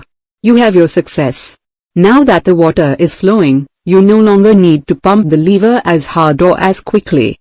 It becomes easy, actually. All you have to do to keep the pressure steady is to just pump the lever consistently. That's the compound effect. Now, what happens if you let go of the lever for too long? The water falls back down into the ground, and you're back to square one. If you try to pump the lever easily and steadily, you won't get any water. More is gone, water is at the bottom. The only way to get it back up is to pump it really hard all over again. That's how most of us lead our lives, in fits and starts. We get a new business venture going, and then cut out on vacation. We start up a routine of making 10 prospecting calls a day, strike a little gold, and then shift into neutral. We get hopped up about our new date night routine with our spouse, but in a few weeks, it's back to Netflix and microwave popcorn on the couch Friday nights. I see people buy a new book, sign up for a new program or seminar, and go like crazy for a couple of weeks or months. Then they stop and end up right back where they started. Sound familiar? Miss only a couple weeks of anything, workouts at the gym, affectionate gestures toward your spouse, or the phone calls that are part of your prospecting routine, and you don't just lose the results those 2 weeks would have produced. If that's all you lost, which is what most people assume, not much damage would be done. But by slacking off for even a short time, you killed more. It's dead. And that's a tragedy. Winning the race is all about pace. Be the tortoise. The person who, given enough time, will beat virtually anybody in any competition as a result of positive habits and behaviors applied consistently. That'll put the mojo in your momentum. And keep it there. Making the right choice, holding to right behaviors, practicing perfect habits, staying consistent, and keeping your momentum is easier said than done, especially in the dynamic, constantly changing, and always challenging world we share with billions of other people. In the next chapter, I will discuss the many influences that, mostly unknowingly, can help or hinder your ability to succeed. These influences are pervasive, persuasive, and constant. Learn how to navigate them effectively to achieve lasting results. Use them or you might end up losing because of them. Let me show you how. Put the compound effect to work for you. Summary action steps. Build your bookend morning and evening routines. Design a predictable and fail-safe world-class routine schedule for your life. List 3 areas of life in which you are not consistent enough. What has this inconsistency cost you in life thus far? Make a declaration to stay steadfast in your new commitment to consistency. On your rhythm register, write down a half-dozen key behaviors relevant to your new goals. These should be behaviors you want to establish a rhythm with and eventually create momentum. Big Mo. For a complete achievement management system TM, including the rhythm register, obtain the Living Your Best Year Ever program at www.success.com/bestyearever. I removed the URL references as per your instructions. Chapter 5, Influences.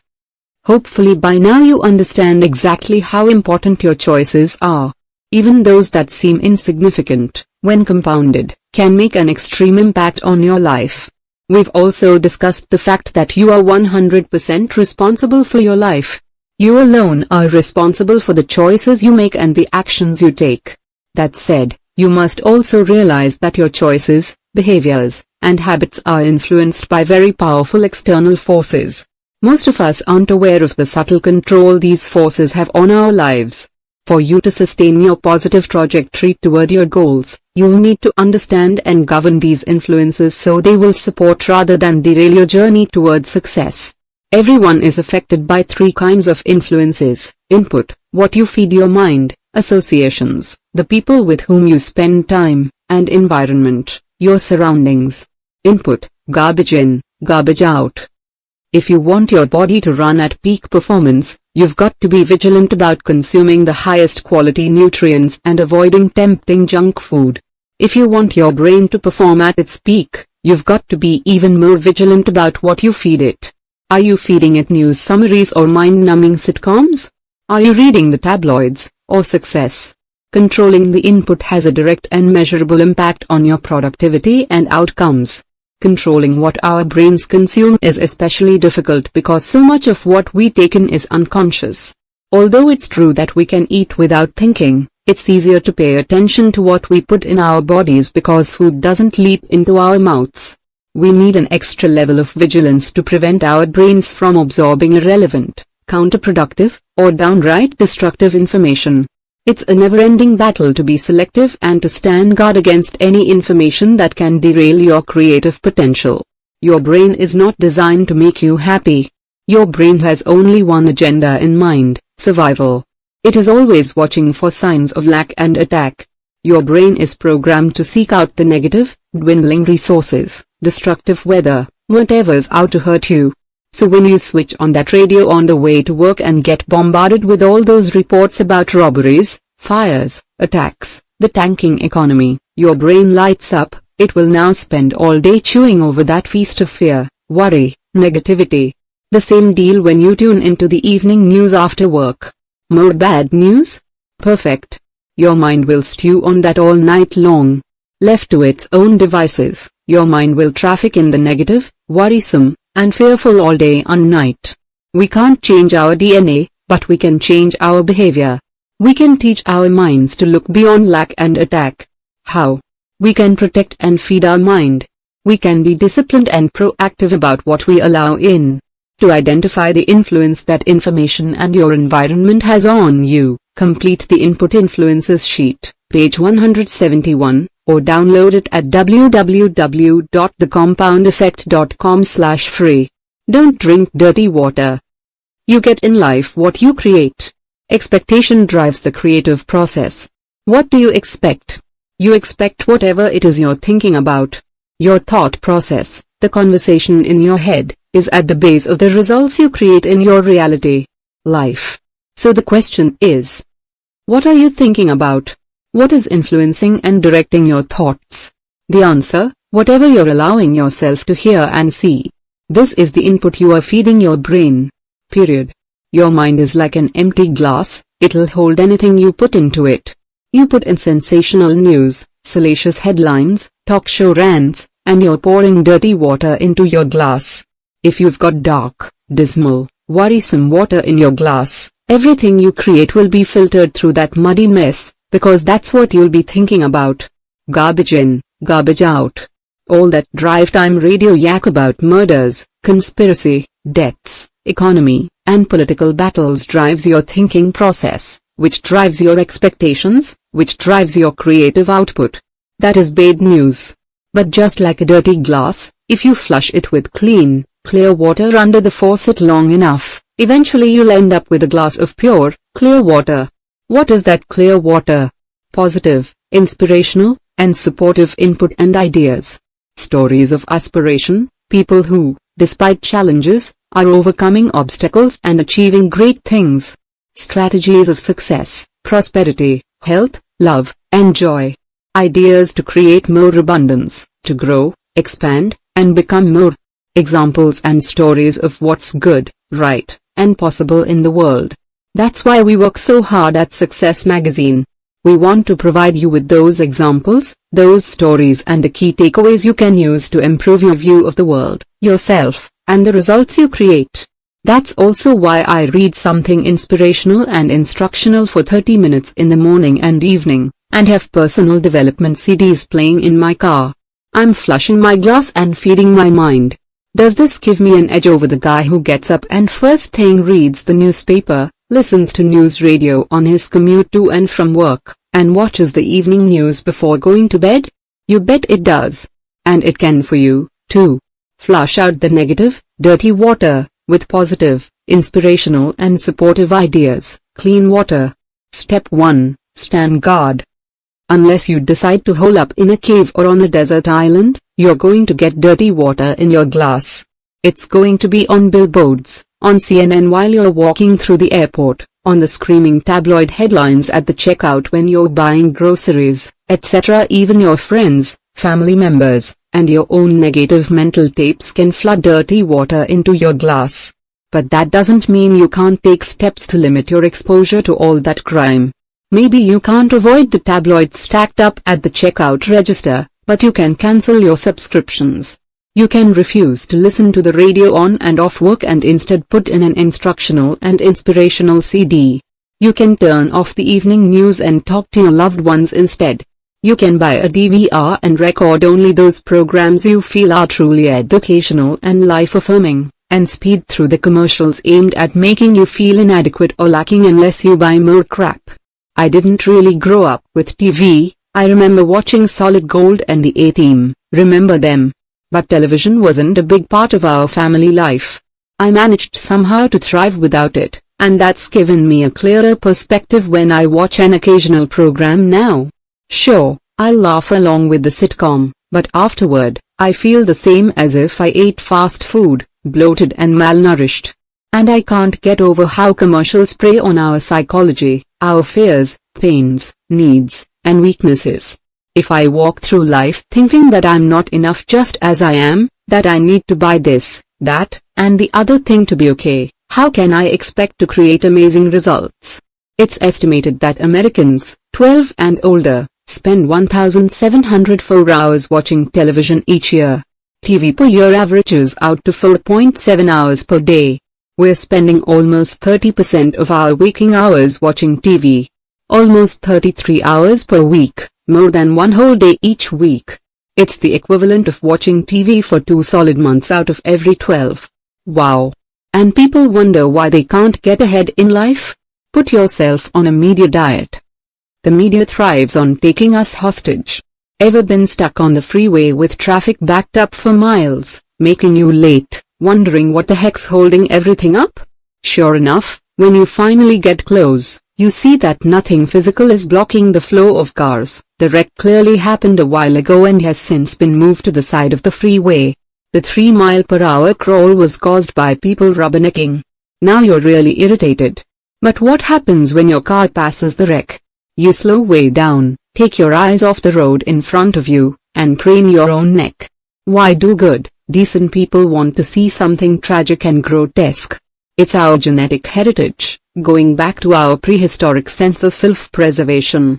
We can't help ourselves. Even if we're adept at avoiding negativity, and have trained ourselves to be relentlessly positive, when it comes to sensationalism, our basic nature can't resist. Media masters understand that. They know your nature, in many ways better than you. The media has always used shocking and sensational headlines to draw attention. But today, instead of 3 news TV and radio networks, there are hundreds, running 24/7. Instead of a few newspapers, there are endless portals reaching us from our computers to our phones. The competition for your attention has never been bloodier, and the media jockeys continually up the ante in shock value. They find a dozen or so of the most heinous, scandalous, criminal, murderous, bleak, and horrid things that happen in the world each day, and parade them through our papers, news channels, and the web over and over. Meanwhile, during that same 24-hour period, millions of wonderful, beautiful, incredible things have happened. Yet we hear very little about them. In being wired to seek out the negative, we create the demand for more and more. How could the positive news stories ever hope to compete with those ratings or advertising dollars? Let's go back to our freeway. Instead of a wreck on the side of the road, what if there was the most stunning, miraculous sunset you've ever seen? What would happen when your car passes it? Happening to the traffic, then? I've seen this many times. It whizzes by at top speed. The great danger of the media is that it gives us a very perverted view of the world. Because the focus and repetition of messaging are on the negative, that's what our minds start believing.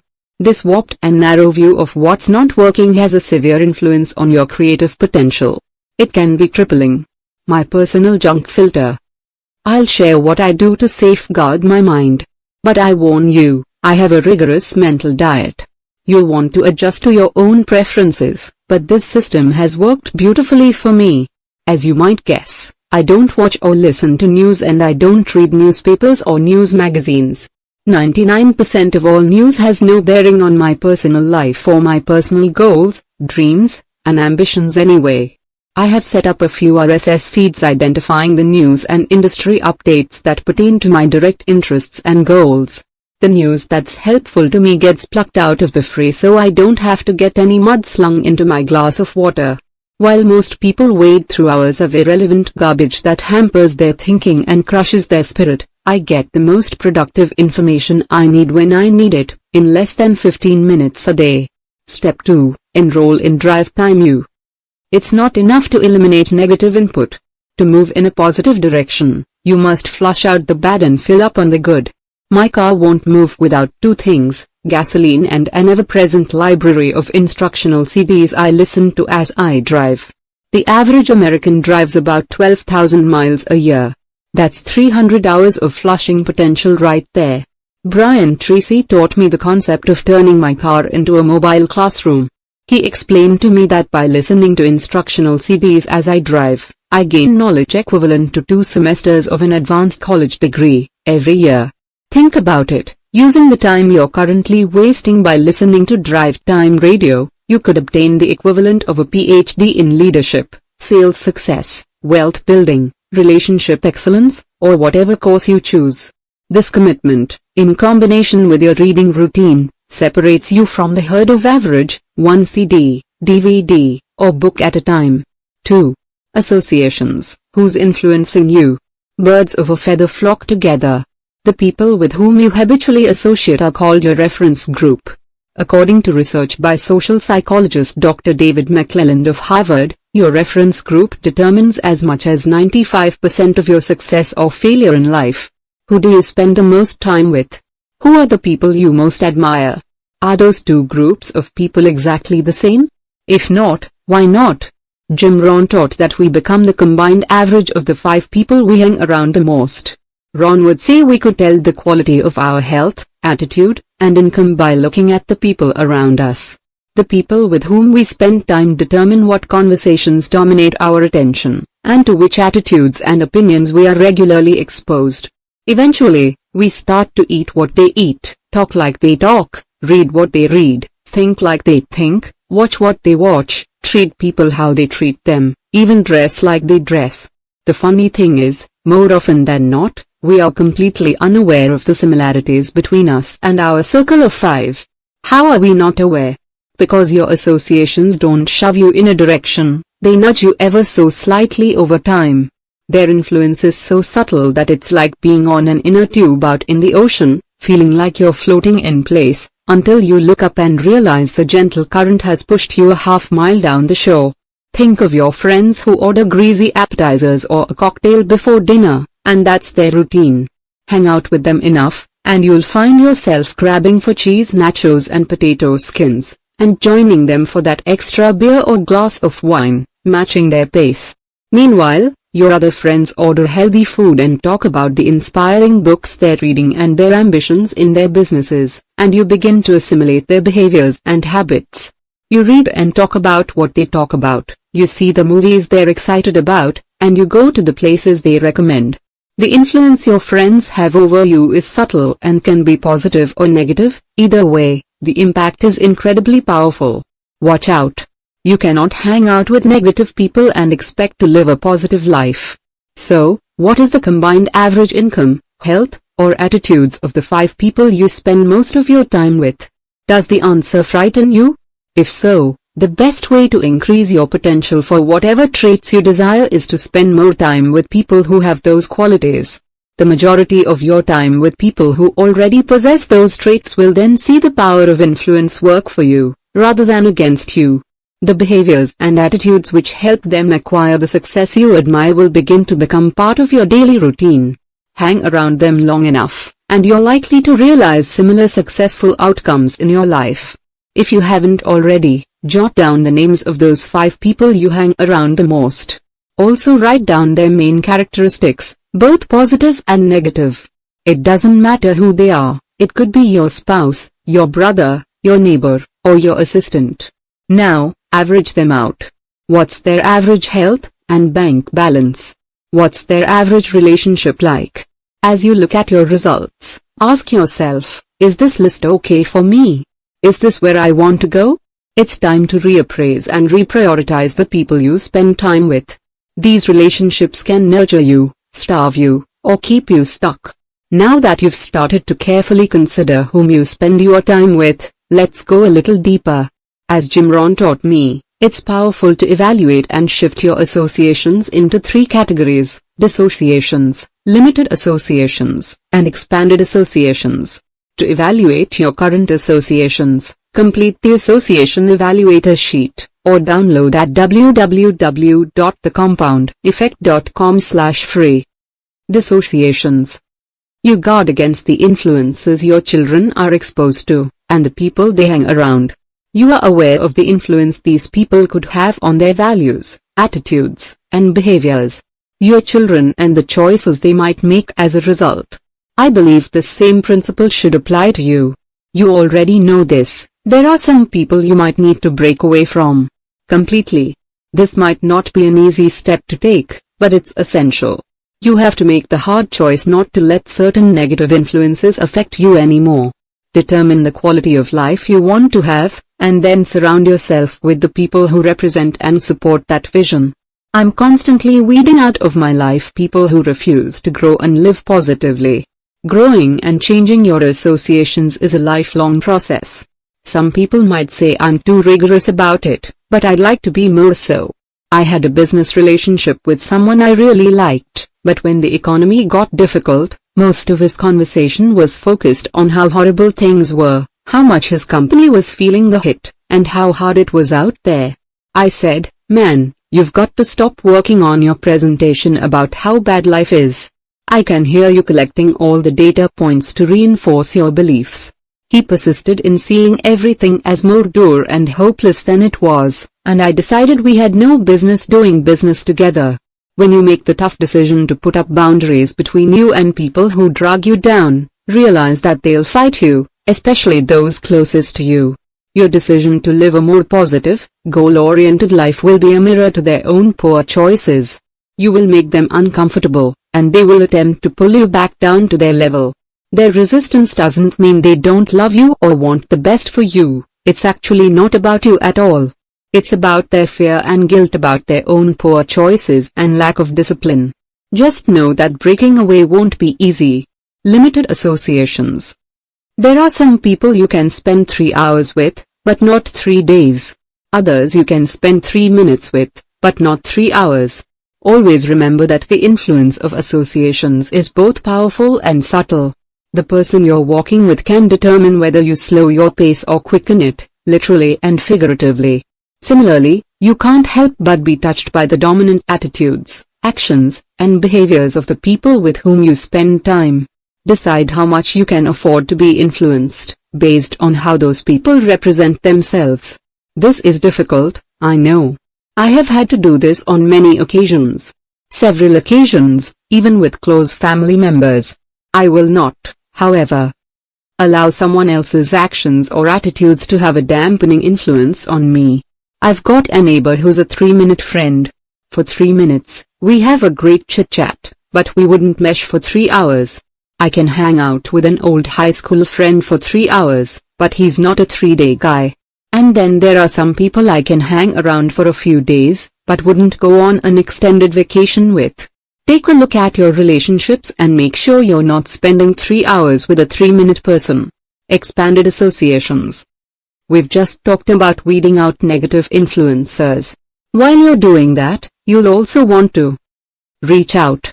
Identify people who have positive qualities in the areas of life where you want to improve, people with the financial and business success you desire, the parenting skills you want, the relationships you yearn for, the lifestyle you love. And then spend more time with them. Join organizations and businesses and health clubs where these people gather and make friends. Ahead, you'll see how I even used to drive to a different town to spend quality time, with fortuitous results. I rave about Jim Rohn throughout this book because, aside from my father, Jim remains my foremost mentor and influencer. My relationship with Jim perfectly exemplifies an expanded association.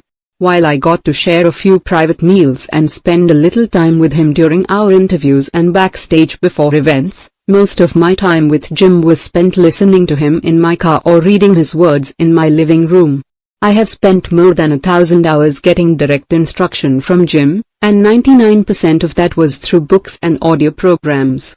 What's exciting about that is, no matter where you are in your life, maybe busy at home with small children or caretaking aging parents, working long hours with people with whom you have little in common, or living out in the country far from the nearest office building, you too can have almost any mentor you want, if he or she has gathered their best thoughts, stories, and ideas into books, CDs, DVDs, and podcasts. You have an unlimited bounty from which to draw. Take advantage of it. If you want to have a better, deeper, more meaningful relationship, ask yourself, who has the type of relationship I want? How can I spend more time with that person? Who can I meet who can positively influence me? Let their example inspire you. Glow rubs off on you. Befriend the person you think is the biggest, baddest, most successful person in your field. What do they read? Where do they go for lunch? How can that association influence you? You can build these expanded associations by joining networking groups, Toastmasters, and similar organizations. Find charity organizations, symphonies, country clubs, where the people you want to emulate gather. Find a peak performance partner. Another way to increase your exposure to expanded associations is by teaming up with a peak performance partner, someone as equally committed to study and personal growth as you. This person should be someone you trust, someone bold enough to tell you what they really think about you, your attitudes, and performance. It could be that this person is a long-time friend, but he or she may be someone who doesn't know you well at all. The point is to get, and give, an unbiased, honest, outside perspective. My current accountability partner is my good friend Landon Taylor. As I mentioned before, we have a 30-minute call every Friday to discuss our weekly wins, losses, fixes, ahas, and where we are in our growth plans. The anticipation of the call and knowing I have to be accountable to Landon keeps me extra committed throughout the week. I make a record of Landon's losses or any feedback he needs and make sure to ask him about it the next week. He does the same for me. That way, we hold each other accountable. He might say, "Okay, you screwed up here last week and admitted it and committed to change. What did you do about that this week?" Life is life. We're both busy executives, but it's amazing to me that we actually end up doing this every week without fail. It's not easy. Sometimes I'll be flying through my day and think, "Oh, crud. I have to do this." But often in the middle of the call, I'll think, "I'm so glad we're having this conversation." Even in preparing for it, and thinking of my big wins and losses for the week, I learn about myself. This week I told Landon, I'm in the middle of so many things. I'm writing my book. I'm having a lot of realizations, and so many ahas, but not one thing that's really compelling. He said, "Let this be the last week that you don't come to the table with an aha." Gulp. "Don't shortchange me," he said. Point taken. In reality, I was shortchanging myself by not identifying one thing memorable enough to share. I have a serious challenge for you if you're up for it. Want real feedback? Find people who care enough about you to be brutally honest with you. Ask them these questions. How do I show up to you? What do you think my strengths are? In what areas do you think I can improve? Where do you think I sabotage myself? What's one thing I can stop doing that would benefit me the most? What's one thing I should start doing? Invest in mentorship. Paul J. Meyer is another man who served as a mentor to me. Paul passed away in 2009 at age 81. Whenever I thought I was really doing things, really playing at a high level, I'd get around Paul. He was my reality check. What he did before lunch was mind-boggling to me. I got to spend a lot of time with him. Paul bought one of my companies, and then I did a turnaround for one of his companies. He was a very powerful spirit in my life. After spending a couple of hours with Paul, hearing about all his plans and ventures and activities, my head would spin. Just trying to make sense of all he had going on exhausted me. After time with Paul, I'd want to go take a nap. But my association with him raised my game. His walking pace was my running pace. It expanded my ideas about how big I could play and how ambitious I could be. You have to get around people like that. You're never too good for a mentor. During my interview with Harvey Mackay, he told me, "I have had 20 coaches, if you can believe it. I have a speech coach, I have a writing coach, I have a humor coach, I've got a language coach, and on and on." I have always found it interesting that the most successful people, the truly top performers, are the ones willing to hire and pay for the best coaches and trainers there are. It pays to invest in your improved performance. Finding and engaging a mentor doesn't need to be a mysterious or intimidating process either. When I sat down with Ken Blanchard, he explained the simplicity of engaging a mentor. From Success, January 2010, the first thing you want to remember with a mentor is that it doesn't need to take a lot of their time. The best advice I've ever gotten is in short clips, having lunch or breakfast with somebody, just telling them what I'm working on and asking their advice and all. You will be amazed how successful business people are willing to be mentors to people when it's not taking a lot of time. John Wooden reinforces the point that others desire to be mentors. Success, September 2008. Mentoring is your true legacy. It is the greatest inheritance you can give to others. And it should never end. It is why you get up every day. To teach and be taught. He went on to explain that mentorship is also a two-way street. An individual needs to be open to being mentored. It is our responsibility to be willing to allow our lives and our minds to be touched, molded, and strengthened by the people who surround us. Develop your own personal board of advisors.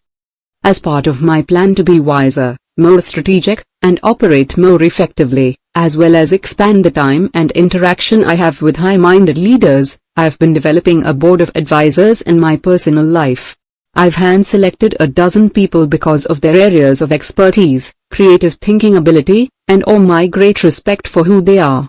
Once a week, I reach out to a few of them and solicit ideas, run thoughts by them, and ask for feedback and input. Having started this process, I can tell you the benefits I've already received have been profound, far more than I anticipated. It's surprising how willing people are to share their genius when you show sincere interest. Who should be on your personal board of advisors? Seek out positive people who have achieved the success you want to create in your own life. Remember the adage, never ask advice of someone with whom you wouldn't want to trade places. 3. Environment. Changing your view changes your perspective. When I was in real estate, working in the East Bay of San Francisco, I lived and worked within a very limited demographic. I saw the same kinds of people operating at the same level over and over. I knew that I needed to find an elevated circle of associations in order to go where I wanted to go. I started driving across the bay to one of the richest and most beautiful spots on the planet, Tiburon in Marin County, north of San Francisco. If you've ever been there, been to Monaco, that's what Tiburon looks like, but far quainter. It's a spectacular spot. I would go to a delightful seafood restaurant, Sam's on the Wharf. The food was great, but more importantly, the restaurant was popular with the area's more affluent residents. Aside from going to Sam's to expand my associations, I'd also sit on the wharf and look up at the hillside. I was mesmerized by the multi-million-dollar houses that hung off the cliffs. One in particular always caught my eye, a blue, 4-story home with an elevator and a whale lightning rod at the top. What would be the perfect house? I used to ask myself all the time. If someone could just give me one of them, which one would I pick? The answer was always the same, this beautiful blue one. It was in the perfect spot with a bright vista, the best of the bunch. On my way home from brunch one morning, I saw an open house sign and thought it'd be fun to check it out. One sign led to another as I followed them zigzagging up the cliffs along the narrow streets. I finally reached the top of the hill and found the advertised home. As I entered and walked up to a spectacular bay window, the world opened up in front of me, the peninsula tip of Tiburon, Angel Island across the bay, Berkeley and the East Bay, the Bay Bridge, and the entire San Francisco skyline over to the Golden Gate Bridge in a 300-degree expanse. I walked out onto the balcony and looked around. Suddenly I realized that this was the very house I'd been looking at for years. This was the Blue House. I signed the contract on the spot. My dream house was now mine. I can't really say that I met anybody at Sam's who changed my life. However, that environment had a powerful effect on me. Seeing those homes up on the cliffs fueled my ambition and expanded my dreams. I ended up working harder than I ever thought possible to make those dreams come true, and they did. The dream in your heart may be bigger than the environment in which you find yourself. Sometimes you have to get out of that environment to see that dream fulfilled. It's like planting an oak sapling in a pot. Once it becomes root-bound, its growth is limited. It needs a great space to become a mighty oak. So do you. When I talk about your environment, I'm not just referring to where you live. I'm referring to whatever surrounds you. Creating a positive environment to support your success means clearing out all the clutter in your life. Not just the physical clutter that makes it hard for you to work productively and efficiently, although that's important too, but also the psychic clutter of whatever around you isn't working, whatever's broken, whatever makes you cringe. Each and every one of these things can hold you back from achieving your dreams. Every incomplete thing in your life exerts a draining force on you, sucking the energy of accomplishment and success out of you as surely as a vampire stealing your blood. Every incomplete promise, commitment, and agreement saps your strength because it blocks your momentum and inhibits your ability to move forward. Incomplete tasks keep calling you back to the past to take care of them. So think about what you can complete today. Additionally, when you're creating an environment to support your goals, remember that you get in life what you tolerate. This is true in every area of your life, particularly within your relationships with family, friends, and colleagues. What you have decided to tolerate is also reflected in the situations and circumstances of your life right now. Put another way, you will get in life what you accept and expect that you are worthy of.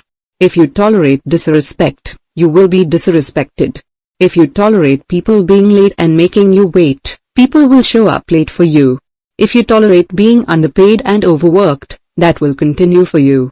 If you tolerate your body being overweight, tired, and perpetually sick, it will be. It's amazing how life will organize around the standards you set for yourself. Some people think they're the victims of other people's behavior, but in actuality, we have control over how people treat us. Protect your emotional, mental, and physical space so you can live with peace, rather than in the chaos and stress the world will hurl upon you. If you want to foster a disciplined routine of rhythms and consistency so that Big Mo not only pays a visit to your house but moves in, you have to be sure your environment is welcoming and supportive of your becoming, doing, and performing at world-class levels. While we're on the topic of world-class, in the next chapter, I want to help you take everything you've learned thus far and give you the secret to now accelerating your results. Getting greater results with only a little more effort may feel a little like cheating, like an unfair advantage. But who said life was fair? Put the compound effect to work for you. No changes made to this section as it appears to be a heading for a new chapter. Identify the influence that media and information have on your life.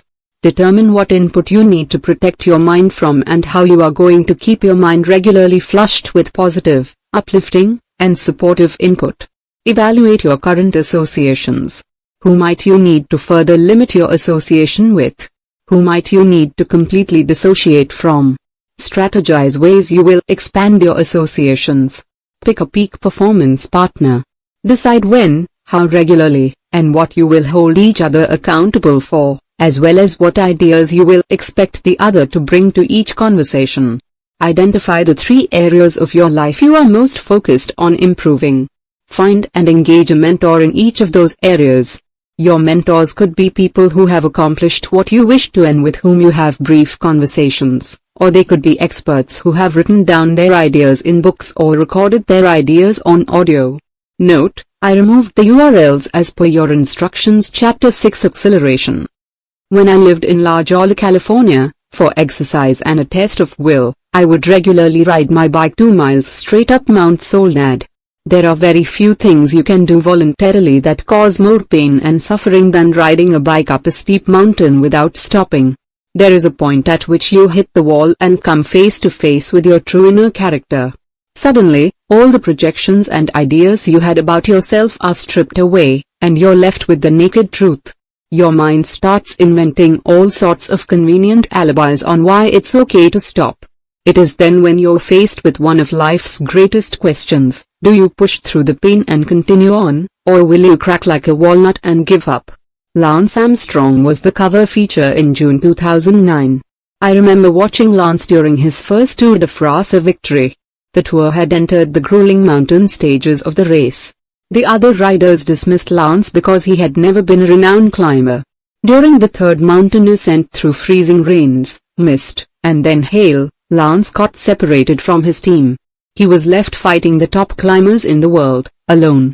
On the final ascent, 18 miles straight up into Sestriere, after 5.5 hours climbing mountains, every rider was suffering. Each needed to search the depths of his stamina and self-definition. Could they endure? It became a test of who could best survive the hardships and find the strength to keep going, who would crack and who wouldn't. With 5 miles to go, Lance was 32 seconds behind the leaders, an eternity while climbing a mountain on a bike.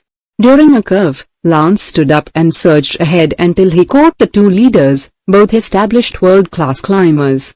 Having expended almost everything he had in him, Lance then launched an attack and gained several lengths on the leaders. He later said in his book It's Not About the Bike, My Journey Back to Life, Putnam, 2000, when you open a gap and your competitors don't respond, it tells you something. They're hurting. And when they're hurting, that's when you take them. Completely exhausted, struggling to breathe, his legs and arms burning with fatigue, Lance kept pounding the pedals. Some tried, but no one could catch him. They just didn't have it in them. At the finish line, with fists pumping in the air, the unexpected contender won the stage race and ultimately the Tour de France. In this chapter, I want to talk to you about those moments of truth and how the compound effect can help you break through to new and greater levels of success, faster than you imagined possible. When you've prepared, practiced, studied, and consistently put in the required effort, sooner or later you'll be presented with your own moment of truth. In that moment, you will define who you are and who you are becoming. It is in those moments where growth and improvement live, when we either step forward or shrink back, when we climb to the top of the podium and seize the medal, or we continue to applaud sullenly from the crowd for others' victories. We'll also look at how you can consistently deliver more than people expect, compounding your good fortune even further. Moments of truth.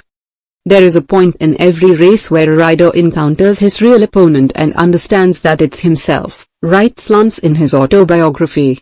In my most painful moments on the bike, I am at my most curious, and I wonder each and every time how I will respond. Will I discover my innermost weakness, or will I seek out my innermost strength? When I was in real estate, I hit the wall several times a day.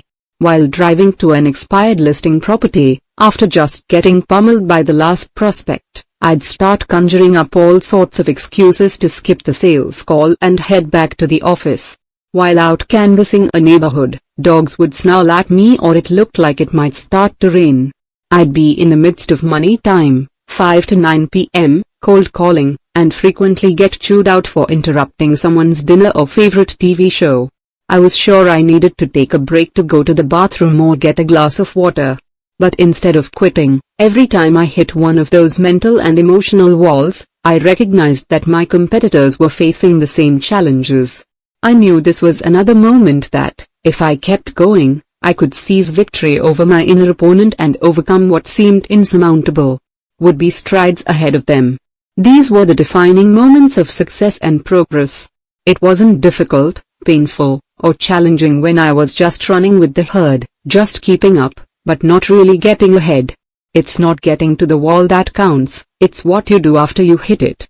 Lou Holtz, the famous football coach, knew it was what you did after you did your best that created victories. In one game his team was down 42-0 at halftime. During the halftime break, Lou showed his team a dramatic highlight reel of second efforts to block, tackle, and recover the ball. He then told the players that they were not on his team because they could give their all on every play. Every player on every team does that. He said they were on his team because of their ability to make that critical extra effort on each play. It's the extra effort after you have done your best that is the difference maker. His team went on to win the game in the second half. That's how you win. Muhammad Ali was one of the greatest fighters of all time, not only because of his speed and agility, but also because of his strategy. On October 30, 1974, Ali regained his heavyweight championship, besting George Foreman in one of the biggest upsets in boxing history in the Rumble in the Jungle.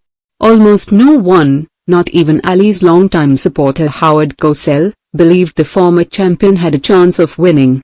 Both Joe Frazier and Ken Norton had beaten Ali previously, and George Foreman had knocked both of them out in only the second round. Ali's strategy? To take advantage of the younger champion's weakness, his lack of staying power. Ali knew if he could get Foreman to his wall, he could then take the advantage. This is when Ali came up with the tactic later termed rope-a-dope. Ali would lean on the ropes, shielding his face, while Foreman threw hundreds of punches over 7 rounds. By the 8th round, Foreman was exhausted, he was at his wall. It was then that Ali dropped Foreman with a combination at center ring. Hitting the wall isn't an obstacle, it's an opportunity. During Lance Armstrong's second attempt at winning the Tour de France, it was once again time to head into the mountains. The first big climb would be where Lance had experienced a devastating crash on a wet, spring day earlier that same year.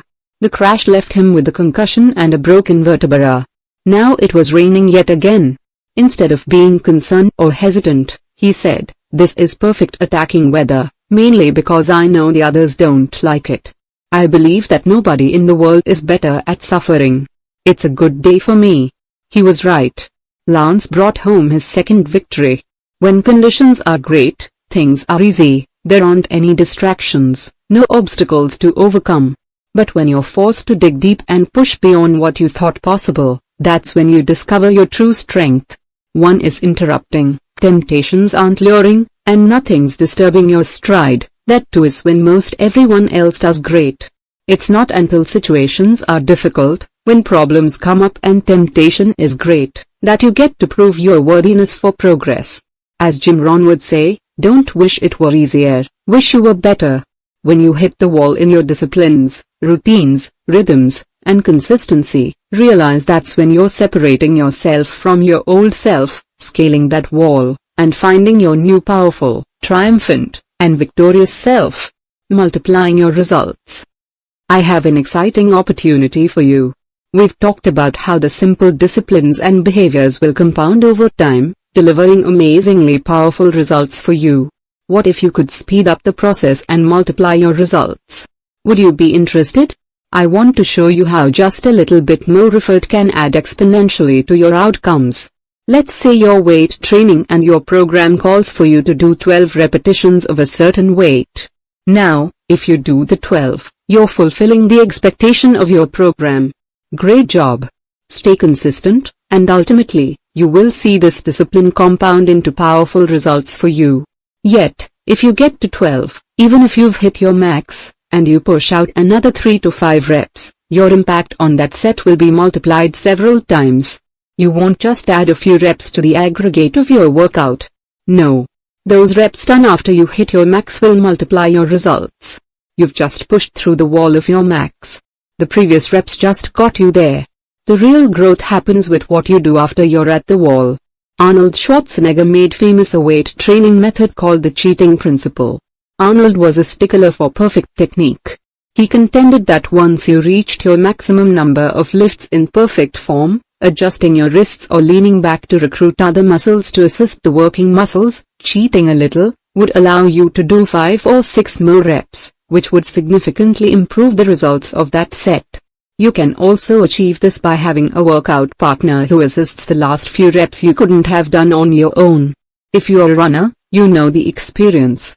You get to the goal you set for yourself that day, and you're feeling the burn. You're at your wall, but you go a little farther, a little longer. This little longer is really a massive expansion of your limits. You have multiplied the results of that single run. Take the magic penny we talked about in Chapter 1, the one that doubles in value each day, showing you the result of small compounded actions.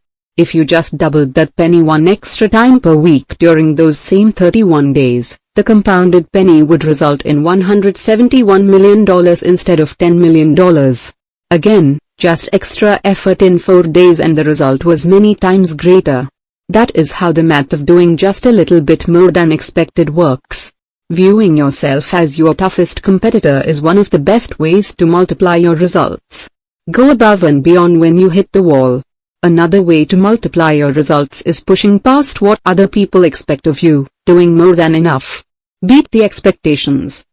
Oprah is famous for using this principle, blasting beyond anyone's expectations with her generosity and ability to live and work in a big way. Do you remember how she launched her 19th season in September 2004?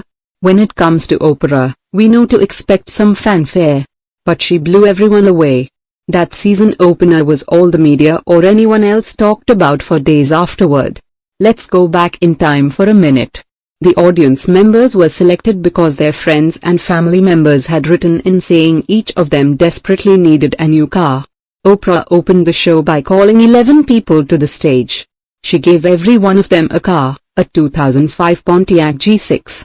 Then the real surprise, she distributed gift boxes to the rest of the audience, saying one of the boxes contained a key to the 12th car.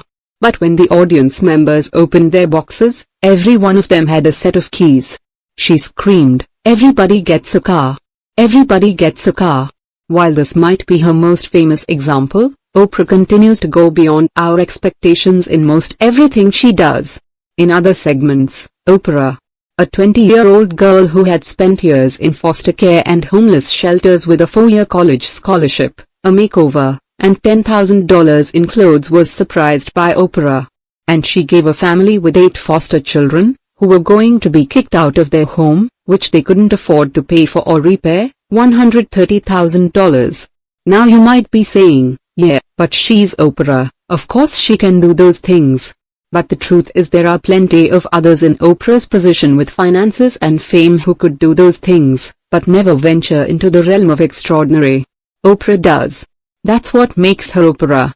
Take a lesson from her. You can do more than expected in every aspect of your life.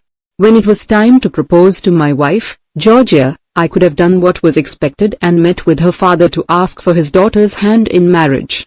Instead, I decided to pay great respect to her father by preparing my speech in Portuguese. I got Georgia's sister to translate what I wanted to say. He understood English well enough but wasn't entirely comfortable with it. All the way up to Los Angeles from San Diego, I rehearsed the words. I walked through the door carrying flowers and treats and asked her dad to join us in the living room. I then delivered my memorized speech. Thankfully, he said, yes. But I didn't stop there. On the way back, and over the next couple of days, I called each one of her 5 brothers and also asked for their blessing to join the family. Some were easy to convince, others proceeded to have me earn it. The point is, She told me later that one of the most special aspects about how I proposed was how I had honored her dad and how I had called every one of her brothers, and had her sister teach me Portuguese. That made the act extra special. The result of that extra effort paid off exponentially. Stuart Johnson owns the parent company to Success Video Plus LP. Stuart put a lot of money and a 22-year reputation on the line when he decided to acquire Success Magazine, Success.com, and the other properties of Success Media. During one of the most challenging economies in recent history, and as print publishing was being seen as unfavorable, the move itself was bold and audacious, but then he did even more than could be expected. While the new business enterprise was still finding its legs, translation, still operating in the red, and his primary business was taking a couple of steps backward like the rest of the world during the economic tsunami of 2008 and 2009, Stuart launched a non-profit foundation dedicated to kids. If he was going to make a commitment to helping teach the fundamentals of personal development to the world, he wanted to be especially sure that information would reach teenagers. So he launched the Success Foundation. The Success Foundation can be found at www.successfoundation.org. He had compiled the fundamental principles of personal achievement into a book called Success for Teens and was distributing it for free through responsible partners and non-profit organizations to help nurture young minds. Stuart personally funded the administration and management of the Success Foundation, and for the first year, with the help of a few good friends, he funded the distribution of more than 1 million books. Today, that number is far greater and growing. Now, Stuart was already in for a heavy investment and big risk without the burdens of funding the new foundation. But the additional contribution and dedication to the foundation multiplied the statement of his commitment several-fold to potential partners, the press, his peers, and his own staff. He was doing far more than expected, and it spoke volumes. Where in life can you do more than expected when you hit the wall? Or where can you go for wow? It doesn't take a lot more effort, but the little extra multiplies your results many times over. Whether you're making calls, serving customers, recognizing your team, acknowledging your spouse, going for a run, bench pressing, planning a date night, sharing time with your kids, whatever. What's the little extra you can do that exceeds expectations and accelerates your results? Do the unexpected. I'm a contrarian by nature. I know. Tell me what everyone else does, what's the consensus and what's popular, and I will typically do the opposite. If everyone is zigging, I'm gonna zag. To me, what's popular is average, it's what's common. Common things deliver common results. The most popular restaurant is McDonald's, the most popular drink is Coca-Cola, the most popular beer is Budweiser, the most popular wine is Franzia, yeah, the stuff that comes in a box. Consume those popular things, and you'll be part of the common, average pack. But that's ordinary. There's nothing wrong with ordinary. I just prefer to shoot for extraordinary. For instance, everyone sends Christmas cards. But since everyone does, it doesn't really have much emotional impact, in my opinion. So I choose to send a handwritten letter instead.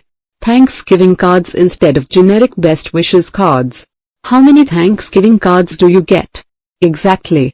It makes a statement.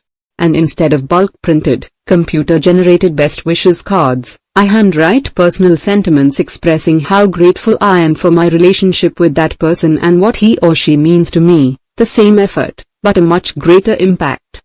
Richard Branson built his career on doing the unexpected. I love to watch him launch a new company. Each stunt is bolder, scarier, and more unexpected than the last. Whether it's flying a hot air balloon around the globe or driving a tank down Fifth Avenue in New York to introduce Virgin Cola to the United States, Richard always delivers the unexpected. He could get by with the expected press release, a press conference or two, and some swanky party, but instead he goes for the astonishing. He probably spends as much, and sometimes even less than, other companies do to launch a product. He just does it in an unexpected style. The wow factor makes a statement and multiplies the impact of his efforts. More often than not, the extra effort doesn't cost that much more money or energy. When I was selling real estate, everyone else would call on expired listings when they came up. Instead, I got in my car and showed up on their doorstep and hand-delivered a sold sign. "Take this," I'd say when they'd open the door. "You'll need it if you hire me to take over this listing." For the price it took to keep my gas tank full, I immediately and exponentially increased my chance of getting the listing. Recently Alex, a friend of mine, was up for a big job. He lives in California and the job was in Boston. He was one of a final 12 candidates. They were going to interview local candidates in person and those out of the area via video conferencing. He called me, asking if I knew how to facilitate a web camera video conference. "How badly do you want this job?" I asked him. "It's my dream job," Alex told me. "It's everything I've spent 45 years preparing to do." "Then get on a plane and show up in person," I said. "No need," Alex said, "they're flying in the final 3 for a last interview." "Listen," I told him. "If you want to be in that final 3, you should separate yourself by doing the unexpected. Fly across the country on a moment's notice and show up in person. That's how you make a statement. If I set my sights on something, I'm going to ensure success by going all in and all out." I launch what I call shock and awe campaigns.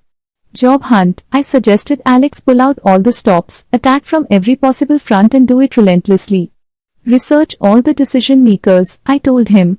"Find out their interests, hobbies, kids' hobbies, spouses' hobbies, neighbors' hobbies, etc. Send them books, articles, gifts, and other resources that you think they might like." Is this over the top? Heck yes, that's the point. They'll know you're trying to butter them up, but they'll appreciate your gumption and creativity. You'll certainly get their attention and most likely, their respect. Then I continued, research all the people in the organization. Take that list and run it by your entire network to see if they know anyone who might know someone in this organization. Search every name against your LinkedIn database. Find a few people to connect with. Talk with them and ask them to put in a good word for you. Send them gifts, notes, and other things, and ask them to hand-deliver these things to the decision makers. Phone, email, fax, text, tweet, Facebook, etc. them during the process. Could this be overly aggressive? Heck, yes. But I have found that you may lose 1 out of 5 for being too aggressive, but you get the other 4. By the way, Alex did not take my advice, and he didn't get the job. He didn't even make it to the final 3. I can unequivocally say he was a far better choice than the person the organization hired, but Alex failed to make an impression, and it cost him his dream job. I'm on the board of a company that needed a congressman to sign off on a piece of legislation that affected whether this company could move forward on an important project. This guy wasn't budging, not because of the actual issue, but because of a political axe he was grinding against others who publicly favored the issue. Instead of making any more futile appeals to sway him, I suggested we go above his head and talk to his boss, his wife. We went through our network until one person led us to someone who was friends with her husband. We then waited for her outside following the church service she attended and had her friend introduce us.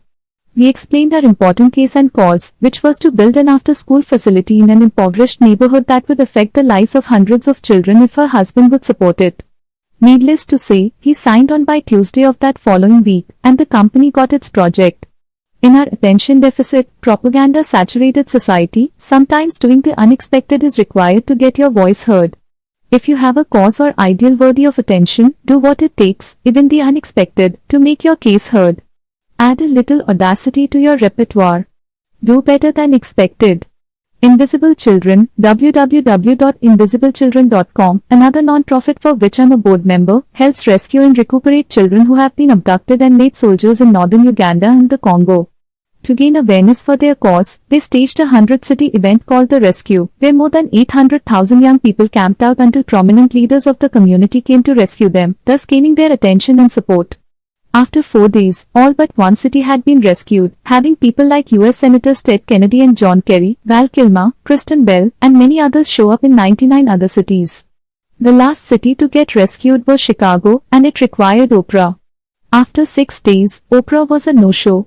On the 4th day, they organized a march that went round and round her studios.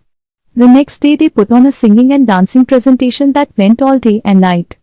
Then the sixth day, having endured harsh weather and sleeping in the rain, the more than 500 participants surrounded her studio and stood in silence holding signs. Starting at 3:30 am that morning, Oprah walked out the doors of Harpo Studios, spoke with the organization's founders, and invited the entire group to participate in a live broadcast segment that morning to her more than 20 million viewers. That attention got Invisible Children on Larry King Live and 232 other news outlets, to reach a total of more than 65 million people. A bill is currently moving through Congress supporting Invisible Children's efforts to save these children. The organization had already pulled off more than expected with the rescue event, but the little extra gumption and steadfastness to capture that last city, and the attention of Oprah, gained Invisible Children its biggest advocate to date, multiplying its results many times over. Find the line of expectation and then exceed it. Even when it comes to the small stuff, or maybe especially then. Whatever I think the dress standard is going to be for any event, for example, I always choose to go at least one step above it. When I'm unsure of the attire, I always err on the side of dressing better than I suppose the occasion calls for. Simple, I know, but it's just one way I try to meet my standard to always do and be better than expected.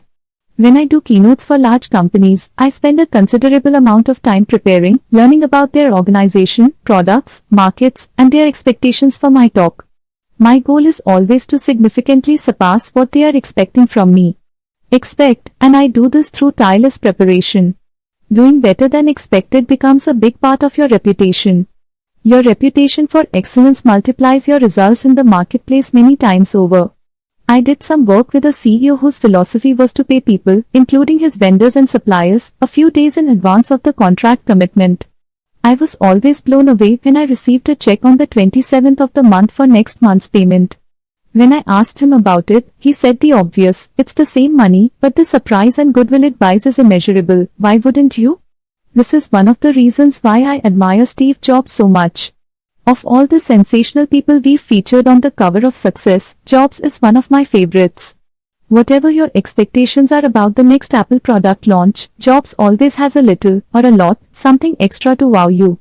In the grand scheme of things, it might be only a minor addition, but even so, it's better than expected and multiplies the impression and response from his customers and deepens their loyalty.